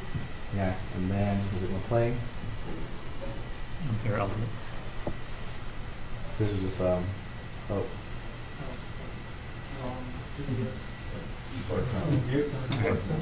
Just double click on your video. But this is in SolidWorks. I finally reverse engineered every single part in SolidWorks, and this is what it looks like after a while when it's completely fully assembled. Okay, let's stop it. Okay.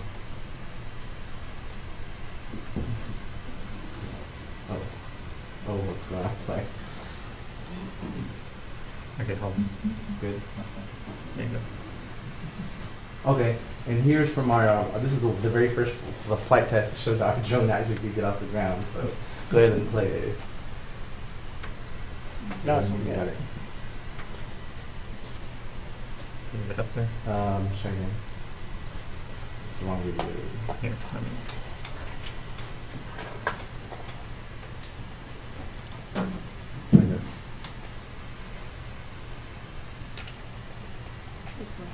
Okay, it's going. So there's somebody going, you can see him moving in the back. Me, I'll just sit right there.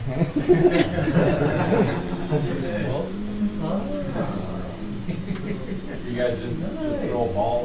No, it's flying. You'll see its reflection right here. He was flying. But it's just a real short video. Nice. And then we just set it back down. Who's flying? Brandon. We weren't allowed to fly at all. So. Well, actually, after a while, Brandon we was like, who's gonna fly? Who's gonna fly? Someone's to fly it. So I said, I'll try to fly it. And Brandon actually has a video of that, but I don't know if you have it with him. But I actually crashed our drone because as I was flying it, it was coming towards me. So I was trying to press reverse, and it kept getting closer. So I said, move it backwards. So I pressed forward, and it took off towards me.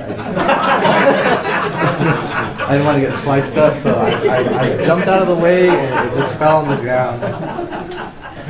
And that was our very first crash testing, our first crash test. And then we're all here for this one, so. Okay, I think Brandon has. So we went ahead and redesigned it, and our arms, it came out a lot cleaner, and we got rid of all the wires, they go inside of the arms. But as we did that, we thought it was still gonna fly, and then yesterday we took it out and we couldn't get it off the ground. So we realized that it had a lot of flexibility in the material. And just from the ladder, it was allowing it to bend in certain places. So we took it out, and we were more concerned about not breaking it or breaking any parts. So we let Brandon do it, and we still ended up breaking it. But we didn't get it off the ground. It was starting to tilt. When the propellers were going, it was tilting to one side. So when Brandon launched it, it just flipped over. And we don't have that video. That was actually kind of pretty impressive. But it just flipped, just automatically flipped, and we broke a propeller. And then we tried a second time to get it going, and we still couldn't get it off. As soon as the propellers were going, all of the arms started to bow. So Brandon, that one's a video too. All right. And this was our second flight. Well, not even know. The vertical video? Yeah, the vertical video, Brandon. Yeah, let's go. Well, so he's trying, yeah.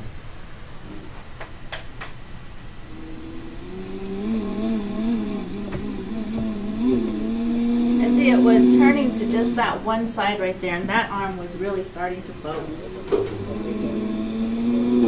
And then our propeller flew off. So it was just that one. It was just that one. We're all like, check your body, check your body. It was just that one side, and we're still not really sure what was going on with that or why that propeller came off. But it was the same thing when it flipped the first time too. It flipped in one direction and it took off a propeller. So. Oh, now the drone. Now onto the drone. Touch the screen. He's fine. Oh, that one's a video too, Brendan. Yeah, that was this afternoon. We're trying to run Ross and get the wheels moving and stuff, and make sure that everything's plugging right. We got 5 out of 6 wheels moving, and we had to switch some wires around because the steering was hooked into the drive. And a few issues there, but everything's working now, and it should be. As soon as the steering gets calibrated, it should be able to at least turn without crashing or destroying itself. Yeah, and I guess our next step with this is to mess with the RS coding, which is done with C++ or other various codes. Some of the future plans that we had is just to incorporate this into our fall semester with Scott. Like I had mentioned earlier, was to go and figure out where we messed up or where we can redesign so that we can get it up and flying. So we're going to incorporate that into our fall semester, hopefully. And then also to just redesign the arms, keep it light in weight, but to provide more strength and less flexibility. And then redesign the body. So we wanted to enclose all of this area right here so that we could protect the wires and all the equipment that's in there. And then for the ROV-S was just to redesign the legs. It was really wobbly. It wasn't very, didn't have a lot of stability to it. So the legs is one of the things that we wanted to redesign in it. That's it. Very good, thank you. If you have a few minutes questions from our judges or the audience. So, go ahead. So it's interesting that they're going down. Are the motors spinning backwards and propellers backwards or something like that? Have you guys checked that or anything? We haven't gone back in and checked it since we did our flight, but that was something, one of the concerns that did come up. Yeah, especially if it's flipping over, maybe like one side is backwards or something. Well, Jonathan's also saying that the heat, we got Rick's on and the plastic kind of want some integrity because it's so thin. I like the new name. You added NTU already to the ROV, which is great. This is the way that it's going to be. Each one of you will have your own color name. No. On the rover. I guess this is me crashing it.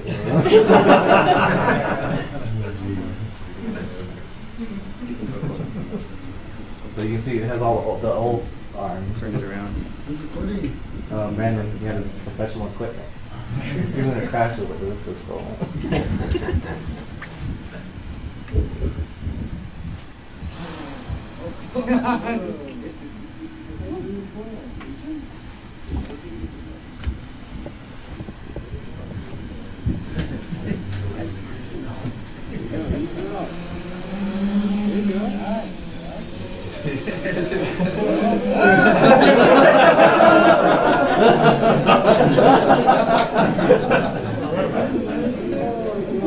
And that was our first. Yeah. Oh, we actually we had different landing gear. It was thinner, but actually it broke. Damn, it sucked. And the metal.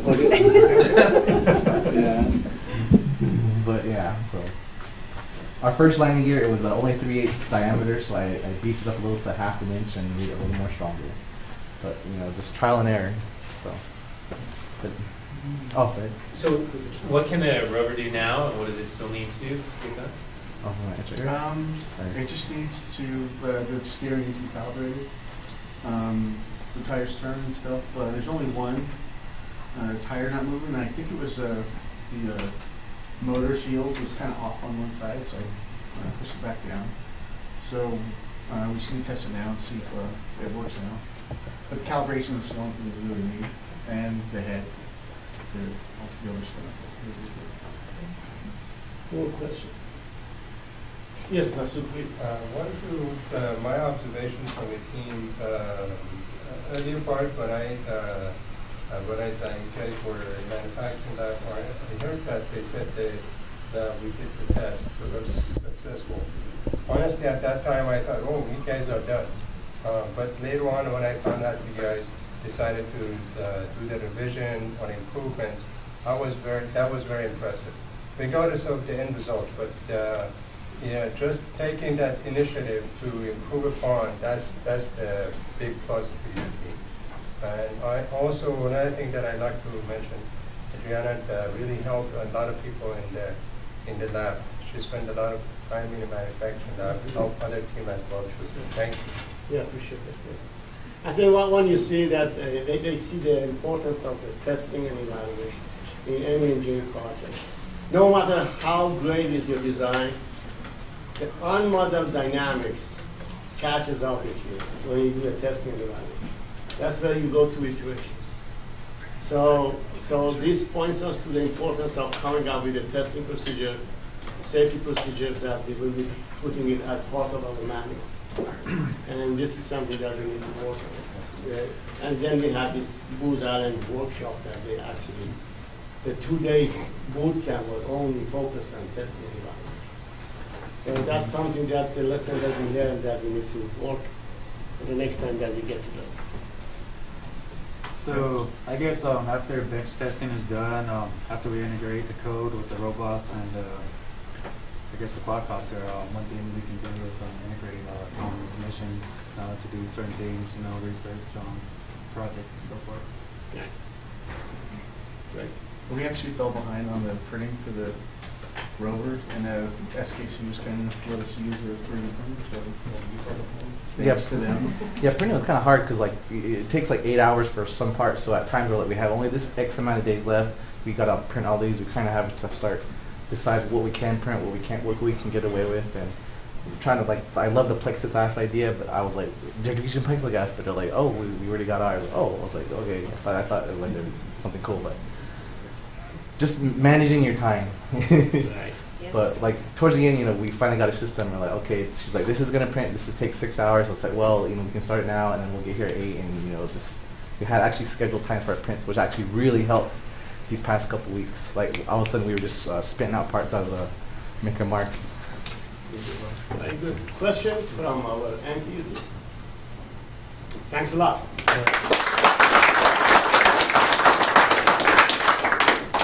So we have SKC team that is going to present.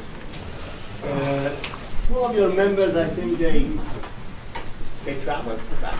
Yeah, we're a little short-handed. Right. Yeah. And Travis Chavez, the team leader, was not able to be here.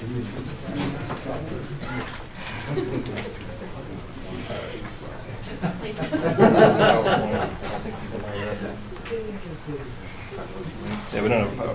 What? Yeah, we do. Okay, apparently we do. Alright. Trying enough for our teammates to let us know that. He's gorgeous. First time I've seen him. He's right there.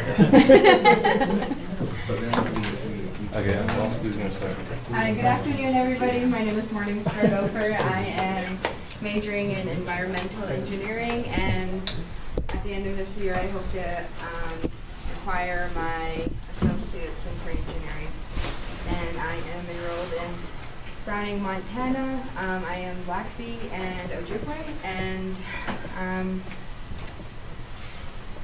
that's me.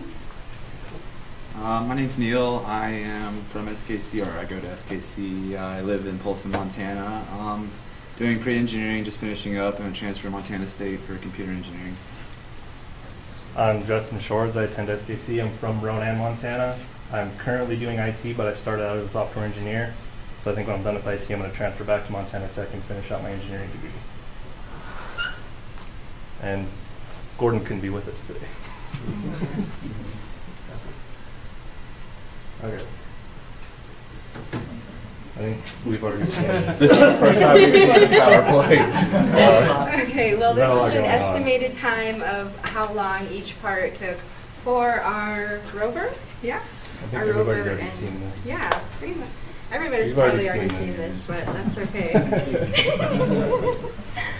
So yeah, we kind of face the same challenges everybody else has, you know, parts not getting delivered, whatever. Everybody's heard that. I'm not going to explain that anymore. We kind of all face the same thing, you know, waiting on 3D parts. Sometimes you print a part out for the rover and it comes out messed up. And it takes like 8 hours to print. So that's 8 hours down the drain. You do it again and hope it comes out better this time. And we got most of our rover printed out. We're still waiting on a top piece. It's kind of a convertible right now. And then we need to print out the rest of our head. But other than that, it's a rover. I think that's it.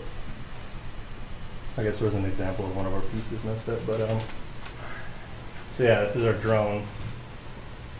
And we didn't really know what to name it, so we named it Ares, and it's spelled wrong. Yeah, I was going to say Ares is definitely spelled wrong. It's the god of war. Yeah, Ares after the god of war. Because it's a flawless drone, and it'll take out anybody. We were hoping for battle drones, but they wouldn't let us do it. I do want to point out, this drone has never crashed, and it's never caught on fire. It just didn't take long. It was a one-and-done type thing. And I guess I got designated to be the pilot. I don't know how that came about. He's an expert, though. I'm not. He's modest. The other day, I tried to fly a drone for the first time and sneak out, and there was like 3 of us out there, and then I landed, and I look, and there's like 15 people watching me. I got really nervous, so I didn't try to fly it anymore. I only got like this high off the ground. So this is pictures of us working, and probably having panic attacks trying to figure out how to get this thing to We're work. right there today. If you could see my face right there. They weren't happy faces. Yeah.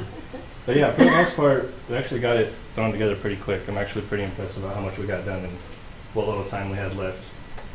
Oh, hello. And this is theirs. That's what I've been working on over there. I've been working at this welding shop, B&K Welding, and it's kind of in the downtown area, and the owner was kind enough for me to let me use his shop. Unfortunately, the original plan was for me to use the Fuse makerspace over at CNN, right? And they were currently relocating, and within the time frame that I needed to use their shop, they're like, well, we're sorry, but we're relocating. So I had to, reach out, and I reached out to, his name is Bud, and here he is down in the left corner. Me and him were just, I love welding. It's a hobby, and, he was like, no. Let me show you the right way to do this. And I was in my element, and Travis was taking pictures, and I was just having a good old time. And he's a really good man, and I'm really glad that we were able to work out something to where I was able to work at his shop. Which is this tornado over there. Yeah, she's not done yet, but in due time. Anything else? Okay, so this is Neil's a special project. This is Neil's side project. I'll let him talk about it. Yeah, that's actually the old one. You can see this is the black. It's beautiful. Like if you could see that, it was, oh my god. And that's one of the problems is also the gears wouldn't print the quality that was needed. Now that actually is functionable. Just at the end, we were just trying to put the rover together. So when I get home, that's something I'm going to work on is getting that arm functionable with the joystick and be able to pick things up. I'm probably going to have to modify the STL files and actually lengthen it a little bit because I think it's not exactly big enough to get the ground. So that's also, but to me, I love that. It's like an ongoing project, and we'll work on this as we get there and get the rover running. And yeah, it's exciting, truthfully. So. Yeah, that was the idea behind the arm. He told me he built an arm before, so I was like, well, we should put that on here. And it doesn't quite reach the ground. It's kind of important. So we're going to try to redesign and make some of these longer stuff. It's there for high fives right now. Well, I can kind of do a high five in there. So yeah, that's kind of what we added to our rover to make it different, is to have an arm that can actually reach and grab stuff off the ground. And the arm works, but we need to modify the files and make it have longer reach before we go in and try to implement into the whole system. That was another side project we had. Yeah. And we're back to the level. Pretty much, yeah. Our team leader just kind of threw in everything that we updated, and that really didn't go as planned. Yeah, there's a fun fact for you guys. I feel like this was probably going to be Gordon's slide. Yeah, more than likely. Yeah. Wherever you're at, go Oh, some statistics. Okay. Huh. I don't know how that has to tie into that. Okay. This is what happens when your team leader doesn't show up. You make a presentation and kind of just throw you under the bus. This is a graph. Oh, there we go. Something familiar. Yeah, we'll be making good money. There we go. That's the end goal, right? Do you mind if I have a quick question? Yeah. Those salary bases was based on, because you know, each part of the United States has a different cost of living. So what's that cost based on? Like, because like in Albuquerque, an engineer makes 60,000, but in Los Angeles, same engineers make 120,000. I think it's just, yeah. Just an average, it looks like. Say it says a median salary. That's a pretty good salary right there. Right? Change degrees real quick. Alright. Good. Okay.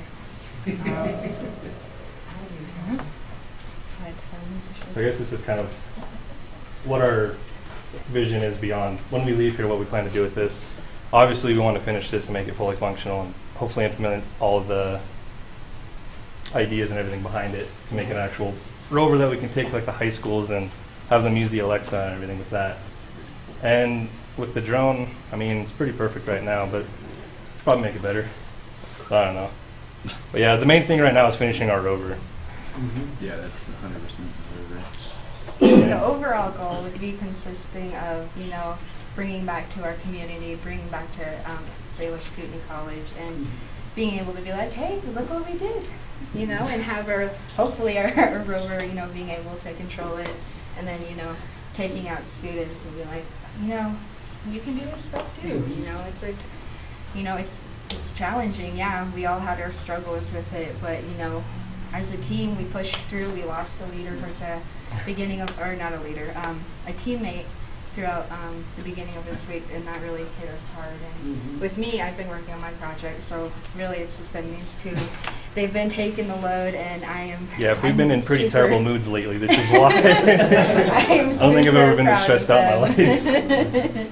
I mean, these two, they really put in, you know, a lot of hard work, and I'm really proud of them. And you know, all of us together as a team, that's what we did, and I'm really proud of us. And that's the end goal.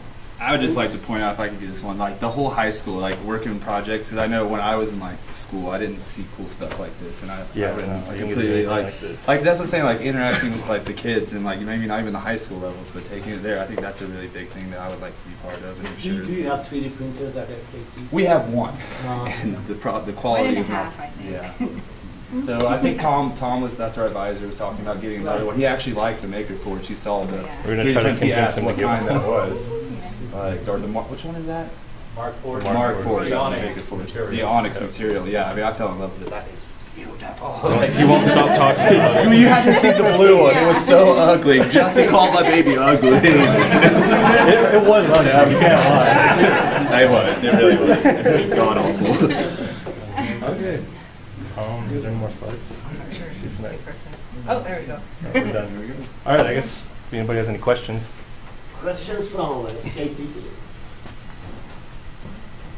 So, first just a comment, I really like the creativity going for putting the arm on there, the prop cars on the drone. I think those are both really cool things that you guys did.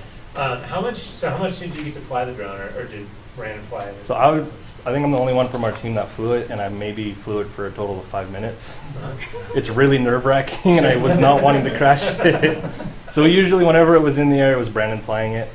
And I mean, it didn't crash, so I think we did okay. Cool. There it is. There we go. There we go. Oh God, Master pilot. I tried to sneak out and they caught me. It really was just supposed to be a few of us.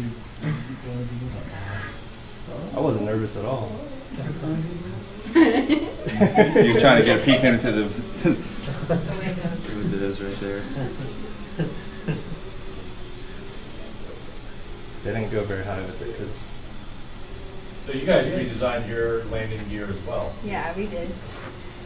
You get nice and spread out. Yeah, the goal is kind of to have it like land gently like that. Yeah. If you look at it though, with how many times it's landed already, they're starting to bow. So we might need to look at that and strengthen them a little bit so they don't snap in the future. I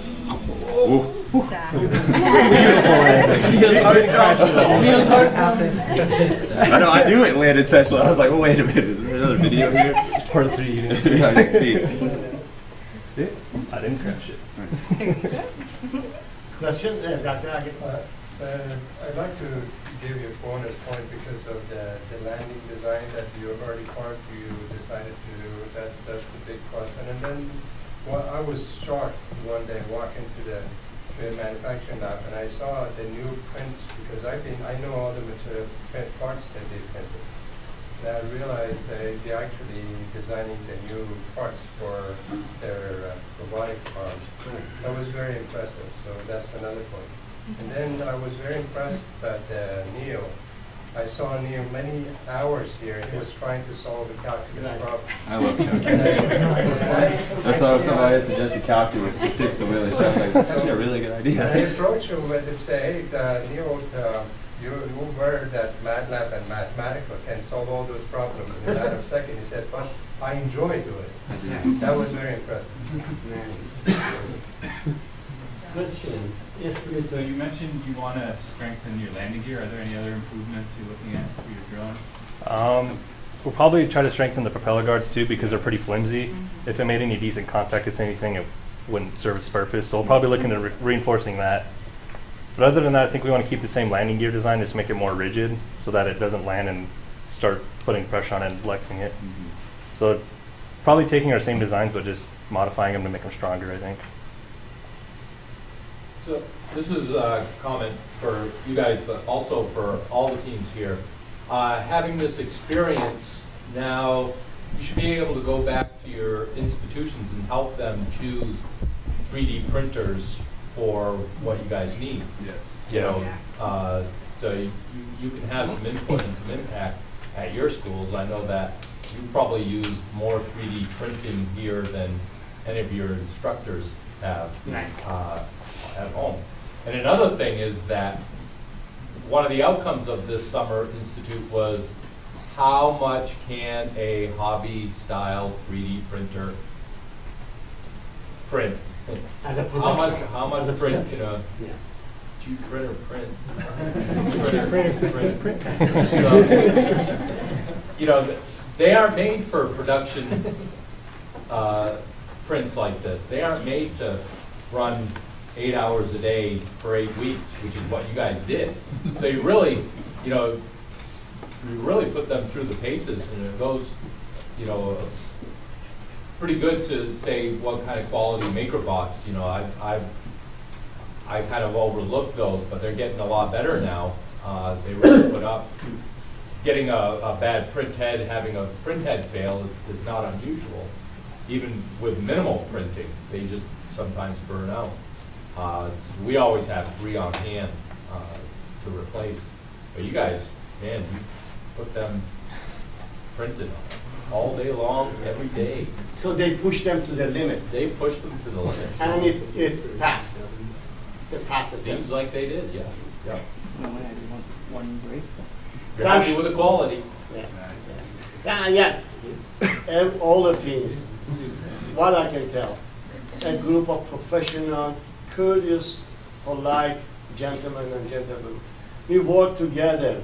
There was some competition on the surface, but you see a lot of collaborations, helping each other, teamwork underneath. This team helping the other team.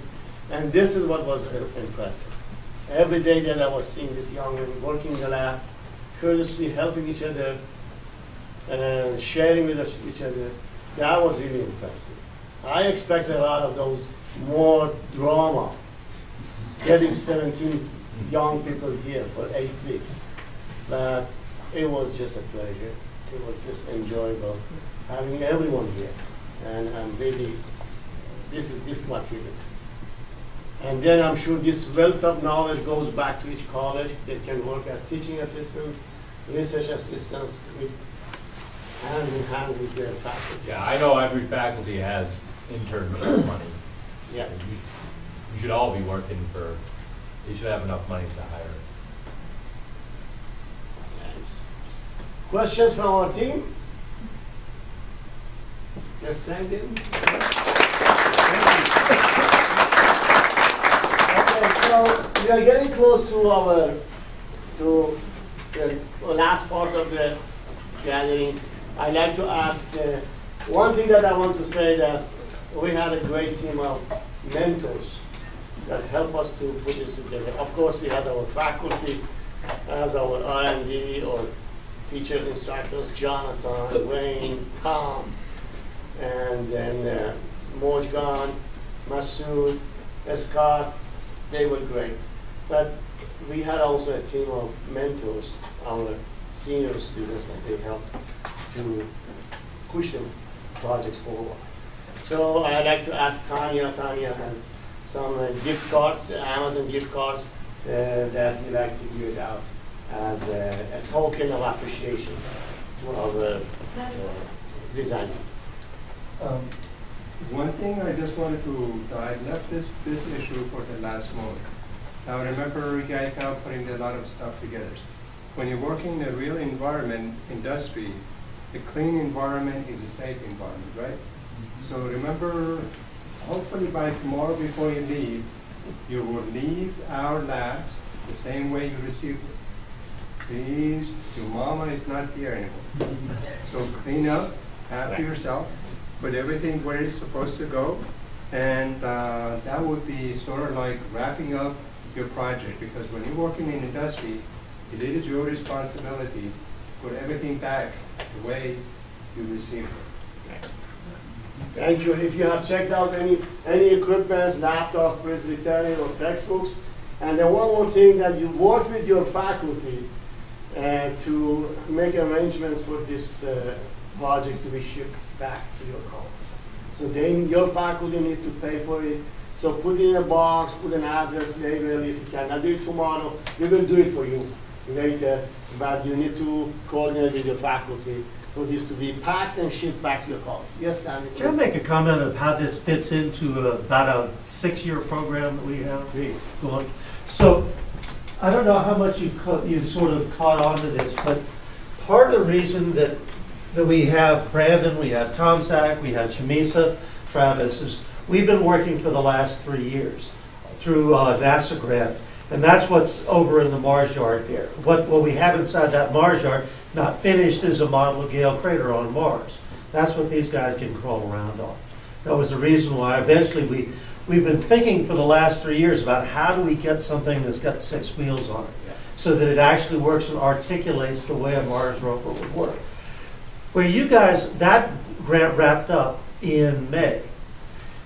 This has been an incredibly fortunate circumstance, and I want to compliment Nader and everybody who worked on this for being able to pull this together, because this was a bridge between what we now start on September 1st. So what we've done is you've actually advanced what we have been doing internally just a huge amount over the course of this summer, and this has been very, very beneficial. But where we're going with the next one is called a AMTSI grant. They change the names every time. NASA has a new program, so it's complicated, but it's AMTSI. What we're doing is, instead of focusing on SIPI, we're working with SKU, we're working with Navajo Tech. We're going to want to work with all of you guys. So you guys are sort of a real key core group for all of us as we move forward, because instead of just being SIPI, we want to be working with all of you guys. We'll be working with North Carolina A&T, which is a historically black university, Texas San Antonio, which is Hispanic serving, UNM, which is Native American and Hispanic serving. And hopefully Puerto Rico. And yes, Puerto Rico as well. So what we want to do is use this. This has been sort of a jumping off point to take us to the next level of expertise. And you guys and your experience has been critical to this. But what we have is we have 1 year for sure, and we have a strong commitment from NASA to keep this going for 3 years. But what we want to do is to now branch out and be communicating between all of the colleges, all of you folks. And we were very fortunate, because sitting right over there for a little while was a guy named Terrence Banks. He's Kiowa. He's going to Fort Lewis College. He just happened to be visiting and said, you guys know about Jupyter notebooks, which was something that we should look at. And that's basically, it's going to be a way that we can share our experiences, ask each other questions, You guys will each keep working on your projects when you get back here. We'll be working here. And then post questions and share what solutions look like. Have conversations. Because that's what the next step of this is. And NASA is incredibly excited about this. Because what our objective is over the next 3 years, presuming, fingers crossed, that we get all 3 years of the funding, is to have 600 Native American students in the college level and the high school level working and involved in this program. This can make a huge difference all through Indian country. Because with the colleges here, we can blanket the whole Northwest, from the Mississippi River all the way to Washington. We can blanket the whole Southwest and everything in between. That's where we want to be going with this program, and you guys are going to be essential to the success that we have as we move forward. So I just wanted to say that. I don't know whether that's been shared with you, but that's where we're going with all of this. And so this has been a very, very important step, and you've really advanced where we've gone in terms of you've taken what we've done over the last 3 years and you put it on steroids. Right. That's pretty cool. Exactly. Thank you. Yeah. Thank you, Sandy. Yes, Dorothy, please. Well, I just wanted to say, thank you. Very impressed with your work. Seen a lot of you busy working on your projects or late into the evenings, and you've done a tremendous job. And I certainly hope you go back with some good experiences here at SIPI. The staff and everyone here, the mentors, I think have tried very hard to work with you, give you this experience, this training, this education. And I think you're going back with so much knowledge and so many skills. And I hope you share it. Mm-hmm. Go back to your schools and share it. Be this mentors, be this tutors. Let's pass this on, because that's part of it. We continue, just like we bring back our graduates as mentors. We want to keep passing this on. And it's nice to see even young kids here, because hopefully they're our next STEM generation, because we need to keep this going. We really do. And this Summer Institute, this last 8 weeks, well, actually, I would say the 16th, we've been busy working since the summer trimester started. So it's been more than 8 weeks to us. It's been 16 weeks. We have been working very hard with the mentors, the tutors, the instructors, UNM, Sandia, you mentioned, and we have been. It's been a tremendous, it's been a long haul, it's been a lot of work. We have used a lot of our resources to include people, our facilities, equipment, and everything else. And I think it's been a successful program. It really has. But I'd like to challenge the other TCUs to maybe next year somebody else take this on, because it's not easy to do. It's not. And this will give our students a chance to go visit another institute. Just like all of you got to come here to Albuquerque, it would be nice for our students at SIPI to be able to travel somewhere else and get that experience as well. So hopefully one of the other TCUs out there, will take on the challenge and maybe take this project on and have another summer institute at another TCU. Thank you, Dorothy. It was really a challenge for us, but we took it and we did our best. But it was a challenge, but we had a good team. We worked together. And then thank you, Sandy, for mentioning the project management environment or platform. We certainly need to launch it. So when these kids have gone back to their colleges, we'll start working together to that project management software. Because each one of their colleges is a partner with us on our NAVCaR. So next 3 years, your colleges will be partners with us on our NAVCaR. So we will be working together. But I think the next important thing is the project management, the platform that we need to do. Nice. So thank you, everyone, and I'd like to ask Tanya, would you please? Yes. Some people who went above and beyond and need to be recognized, and one of them, Brandon Ray. Thank you very much.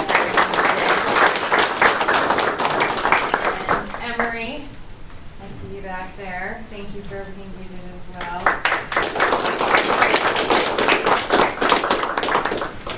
Is Kyle here? Oh, Kyle is not.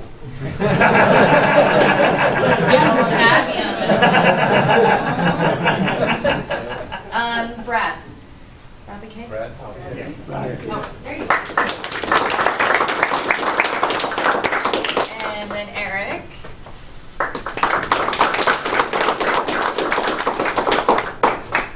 And Tom Zach.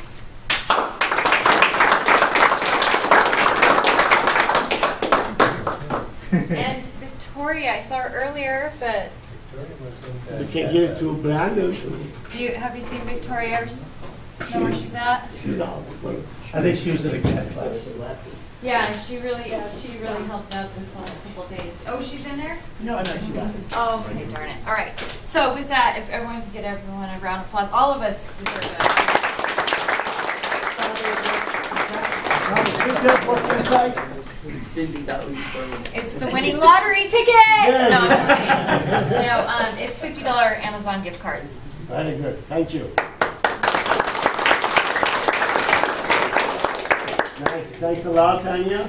And thank you, everyone. I appreciate that your help, your support. Did you give out the certificate? Yeah, that's the next thing. I like to, the last part is that I like to ask Stan, Dr. Atcitty, and Dorothy help us to give out the certificates. I really appreciate it.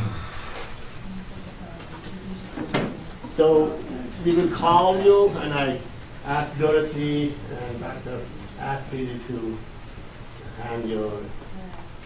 So I will hand it to you, and then you shake hands with Dorothy and Stan. So Lance Abram.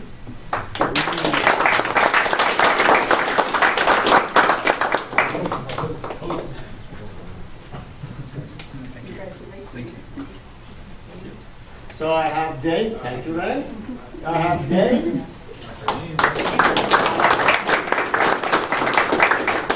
Warrior pose. Thank you. Thank you, Sam. Thank you, guys. I have Cherry Blue.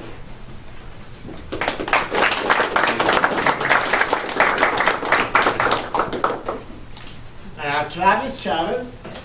He's who's not here. here. Okay. And then I have Davis. Chris Davis.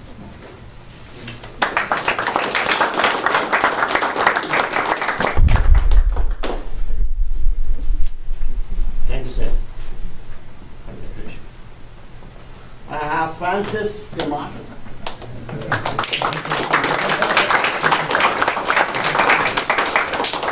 Oh, Francis.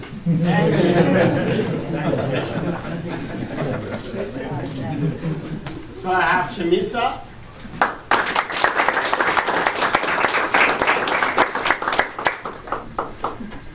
Thank you, Chamisa. Morning Star.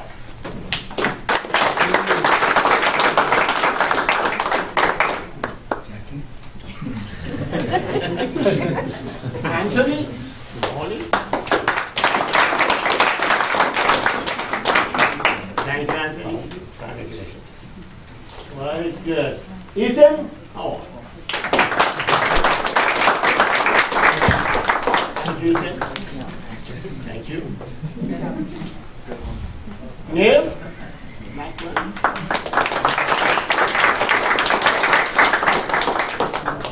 Thank you, Neil. Congratulations. I have Walter Morin.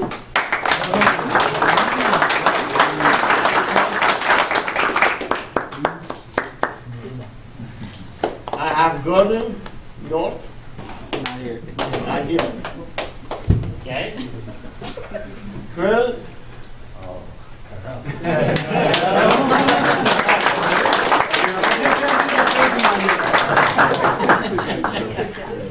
Thank you. Krill? Roy. Rafael. Krill? Gave up on my last name.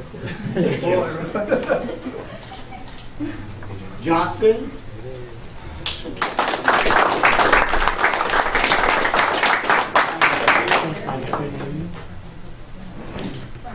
Joshua.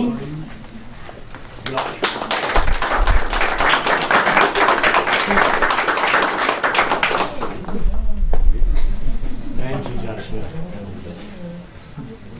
So did I mention everyone? All the students? Aging, uh-oh. Who did we leave out? Who did we forget? Oh, we didn't have it for the team leaders. Oh, there's all- a 3D print on yours. Yeah. You gotta wait 8 hours. It was just for the students The participants. 17 students in the summer institute. Thanks a lot. Thank you, Sam. Thank you to the team. Thank you. Is your name correct or did I do it wrong?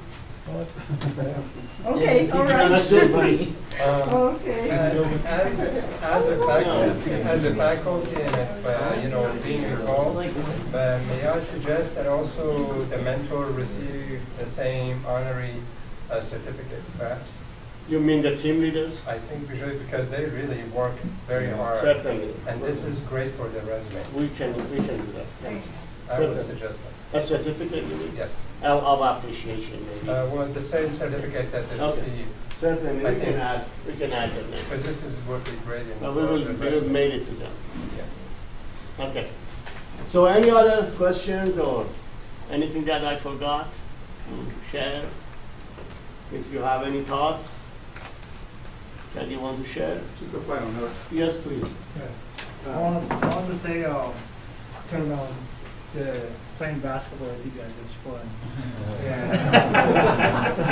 When we played basketball with Monday, Tuesday, Wednesday, we went to basketball tournament with Corral.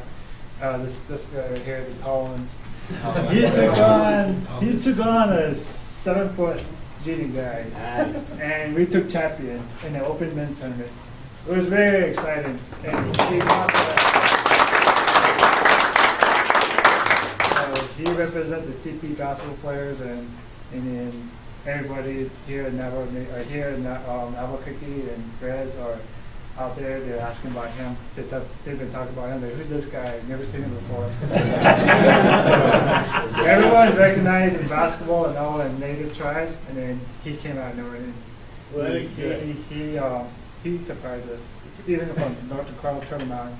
So, I'd like to say these guys are really playing basketball with these guys. Yeah, that's what my thoughts are for these guys. Sure, Tom. Thanks a lot. Thank you. Thanks, Tom. Just real quick, we're not done here, but I just wanted to, I had a distinct pleasure working with these guys. I mean, all the students, I had time to spend time with them one-to-one, their endeavors, what they're planning to do, and it was quite a pleasure for me. I love doing this, I love mentoring, and to me, this is a mini gathering of nations. Right. Right? We have a huge gathering of nations here in Albuquerque, but this is the gathering of nations for the STEM program, the way you see it. So, I just want to point out that each one of our tribes, our elders have settled in certain areas in Turtle Mountain area, the Spirit Lake, or our tribe, or wherever. These guys are tremendous people. They think very well. It's survival, and they're innovators to settle, and the survival is a natural motivator for innovation. Our people are innovative people, okay? Just remember that. When you go back to your tribes, we are innovative people. We come from a long history, and get this keep this motivation going. And I too love to play basketball. I mean, the basketball thing is near and dear to me, because there's a natural dichotomy. When you present, you're up here, there's a natural dichotomy between, there's a separation that happens. But when you're out in basketball, you become a real person. You're a real deal. I love working with students. I love you guys, and I want you guys to succeed. And that's one of the things that I do when I play basketball. I'm not that good, but I just love the game. So I expect when I go out to the schools again, I expect to have a pickup basketball game ready for me. So I'll be out there again. I'll be at SKC next month. So SKC guys, make sure you have basketball for me, first priority. Second priority is at Madison Pledges. So anyway, I just absolutely love working with you guys. I wish I had spent more time here. I had vacation and travel and all that. But I really enjoy working with you guys. So you guys did a fantastic job. And also, I just want to mention that this communication does not end here. okay? You have connections to me, you have connections to my robotics team, to Nader, and all these connections. It's all about connections. So please be proactive and reach out to us and Stan, here's what I'm thinking about. Anything, reach out to us, and we want you guys all succeed. I love hearing an email saying, Stan, I just graduated with my PhD. I just got one. I was mentoring one student about 3 to 4 weeks ago and said, I just graduated with a PhD. So I love hearing that. I love hearing success. We want you guys all to succeed. So I love doing this. Nader, a special thanks to Nader. I mean, just giving this also to Scott, part of the team. Tremendous amount of faculty all involved here, so you know, give them. Anyway, with that, I just want to again thank you for everyone participating, and I hope to see you again in the future. Thank you. Thank you, Stan. I'd like to mention that we could have easily contracted this out to a mainstream college. We did on a Navajo college. You helped me to build an infrastructure, capacity. The name of the game is capacity building. Now we have enough infrastructure that we can host summer interns. Eric is the second summer intern that I have from a mainstream college, coming to a Navajo college to do their research experience for summer. So I'm telling you that if we continue doing this, we will build capacity on Navajo colleges. And then we will have a site for the Native Americans come to a culturally relevant environment and work together. And that's the byproduct of this. You being here, you actually help to build SIPI. The way that you explain it for the Mars yard and the new technology. So this is the name of the game for Navajo colleges. Each one of us is good at one thing, and you will need to work together. We need to work together, partner, and build capacity on Navajo colleges.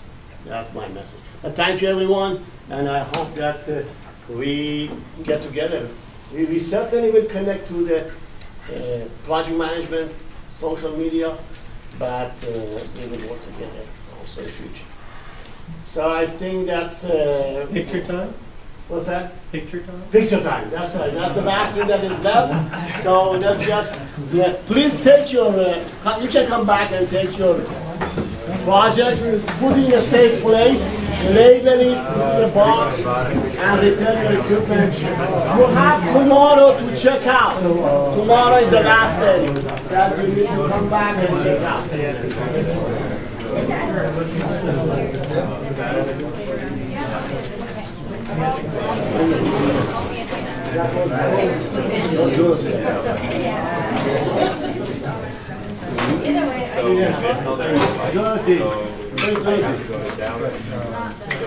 Yeah, we can sign your certificates tomorrow. It was in a rush, so you can bring it back to me and Dorothy and Scott, and we can sign it. If you need this to be signed, we can do it tomorrow. Oh yeah, you know. Yeah, the judges, please with photo your score and return it to me. That's good. And then I will have collected. Like look a little pale. Yeah, you got some black. Did you get it to work? Yeah, on your eyes. When I Still pretty cool.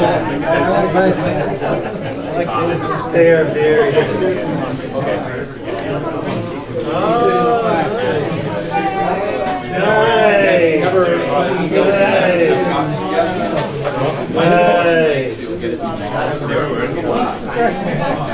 She wrote me like, no problem. Yeah. You know, she You're in said, the oh, team. like you have an hour. I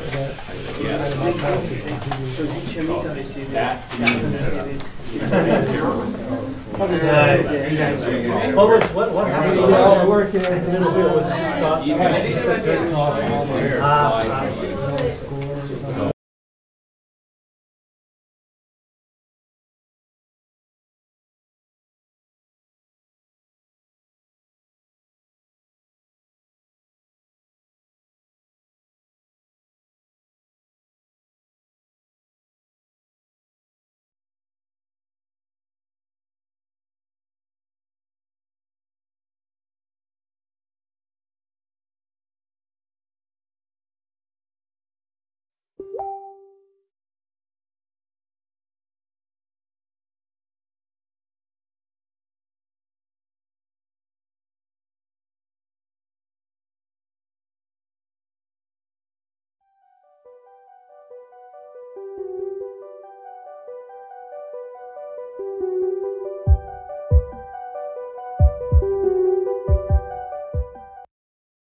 Hello, my name is Nader Vadi.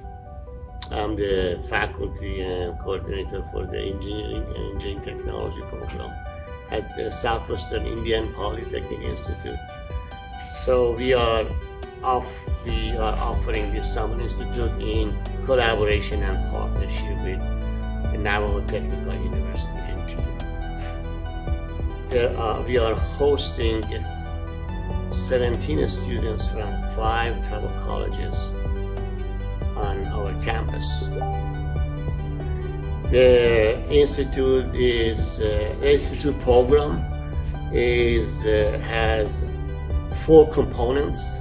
The first component is the students are required to enroll in 12 to 15 credit hours courses that for credit.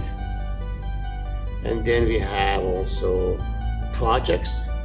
The students are divided into 4 teams, and then each team will conduct a design of a drone, a UAV, and a design of a UGV or a rover. And also the students will participate in progress report presentations. And the 4th component of the Summer Institute is field trips. So we have scheduled 4 field trips that the students will visit the University of New Mexico,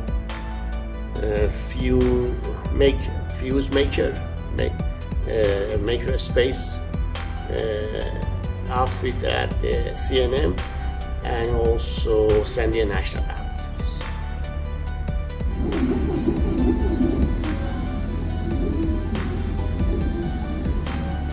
Hi, I'm Morning Star Gopher. I am enrolled in the Blackfeet tribe up in Browning, Montana, and I'm going to school at Salish Community College. And I hope to obtain my associates in pre-engineering, and then transfer out maybe to Boulder, Colorado, to obtain my bachelor's in environmental engineering. My name is Ethan Howard. I was born way back in 1982. I'm Caucasian. I'm currently attending Cankdeska College in Fort Totten. It's the closest one that has the academics I was interested in. It's the closest to Minnewacan anyway. And so far it's been very good. It really has. Good experience. Well, our drone, we got her in the air, and then with our rover, we are still constructing it as of now. It's a very well-behaved UAV. I mean, I would think so. I mean, other than the weird turbulence that we had, and you know, kind of like that off balance. But I think we got that repaired. But you know, I love our UAV. We put a lot of hard work into that, and you know, it's good to find ways. You know, it was like a matter of like pretty much plastic and filament, and from going there to actually being brought up and, you know, constructed into something, and then, you know, being able to see actually lift off is pretty great. It's a good feeling, and having your teammates there, I liked it. Yeah, it's a good feeling.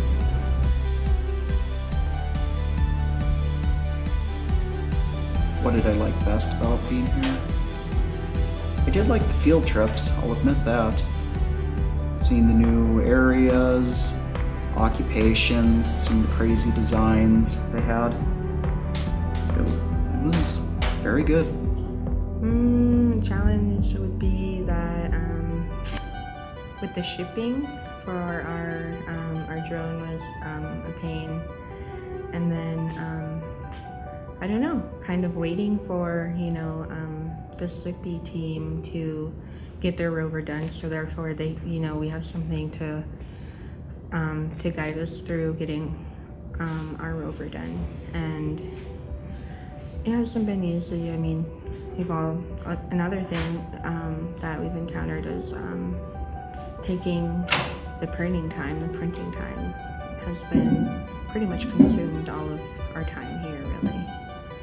So, I mean, dealing with that, and I don't know, it's just the time factor, really. That's it?